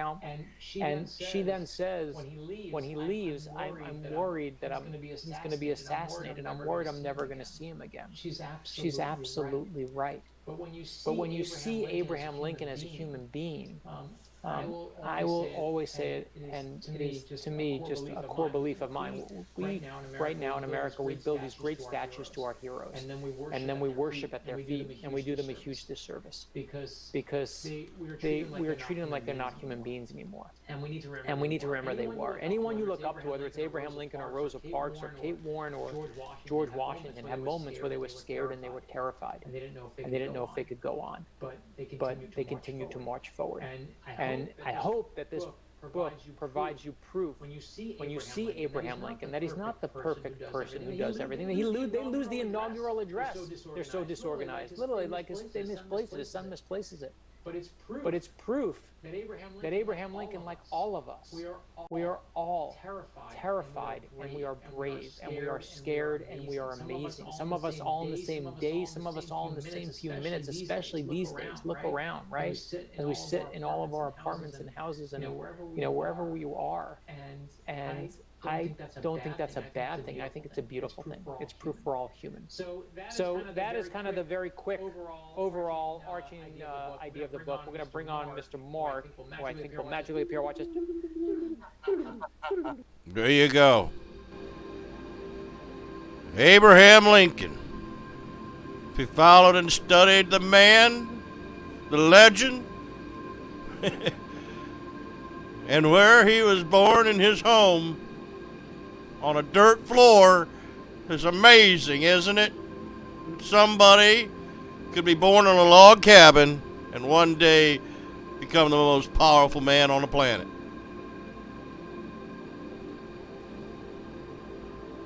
I've been to Lincoln's home in Illinois, in Indiana, and Kentucky. Who am I to point out Knob Creek whiskey? Came from there too. Ever traveled down Knob Creek in Kentucky? I just want to say, watch out for them snakes there in the swamplands down there, just like Donald Trump's trying to get rid of. But we now know what really happened here with the Y2K20 election. Y2K gate. Y2K20 gate. Y2K20 gate. The Lincoln conspiracy, the secret societies that plotted to assassinate him, just like I showed you the secret societies of Rosa Brooks and her Transition Integrity Project. I'm trying to remove the president. by coming up with some filthy clue and blaming us right-wing conspiracy theorists on it. Oh, man. How deep does the deep state go? Here for Never Know at No Link News. I'm Patriot Broadcasting and Liberty Tree Radio field reporter number 8,510. And as always, God bless the Republic. Death to the New World Order. We are on the march. The empire is on the run. We shall prevail. God bless the Republic.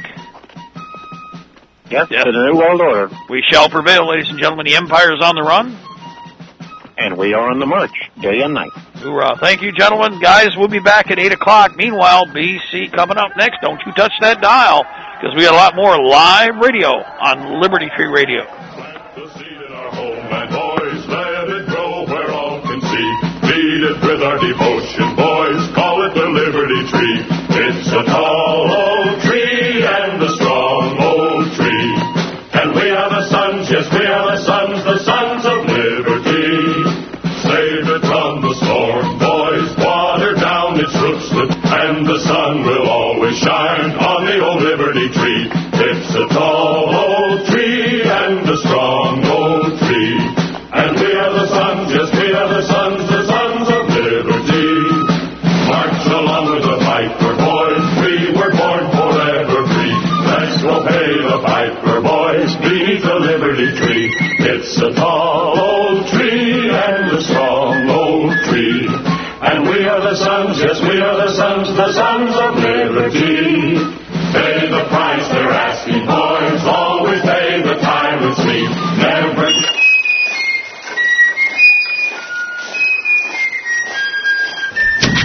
Bringing you the sound of the revolution. Thank you for listening to LibertyTreeRadio.4mg.com. We all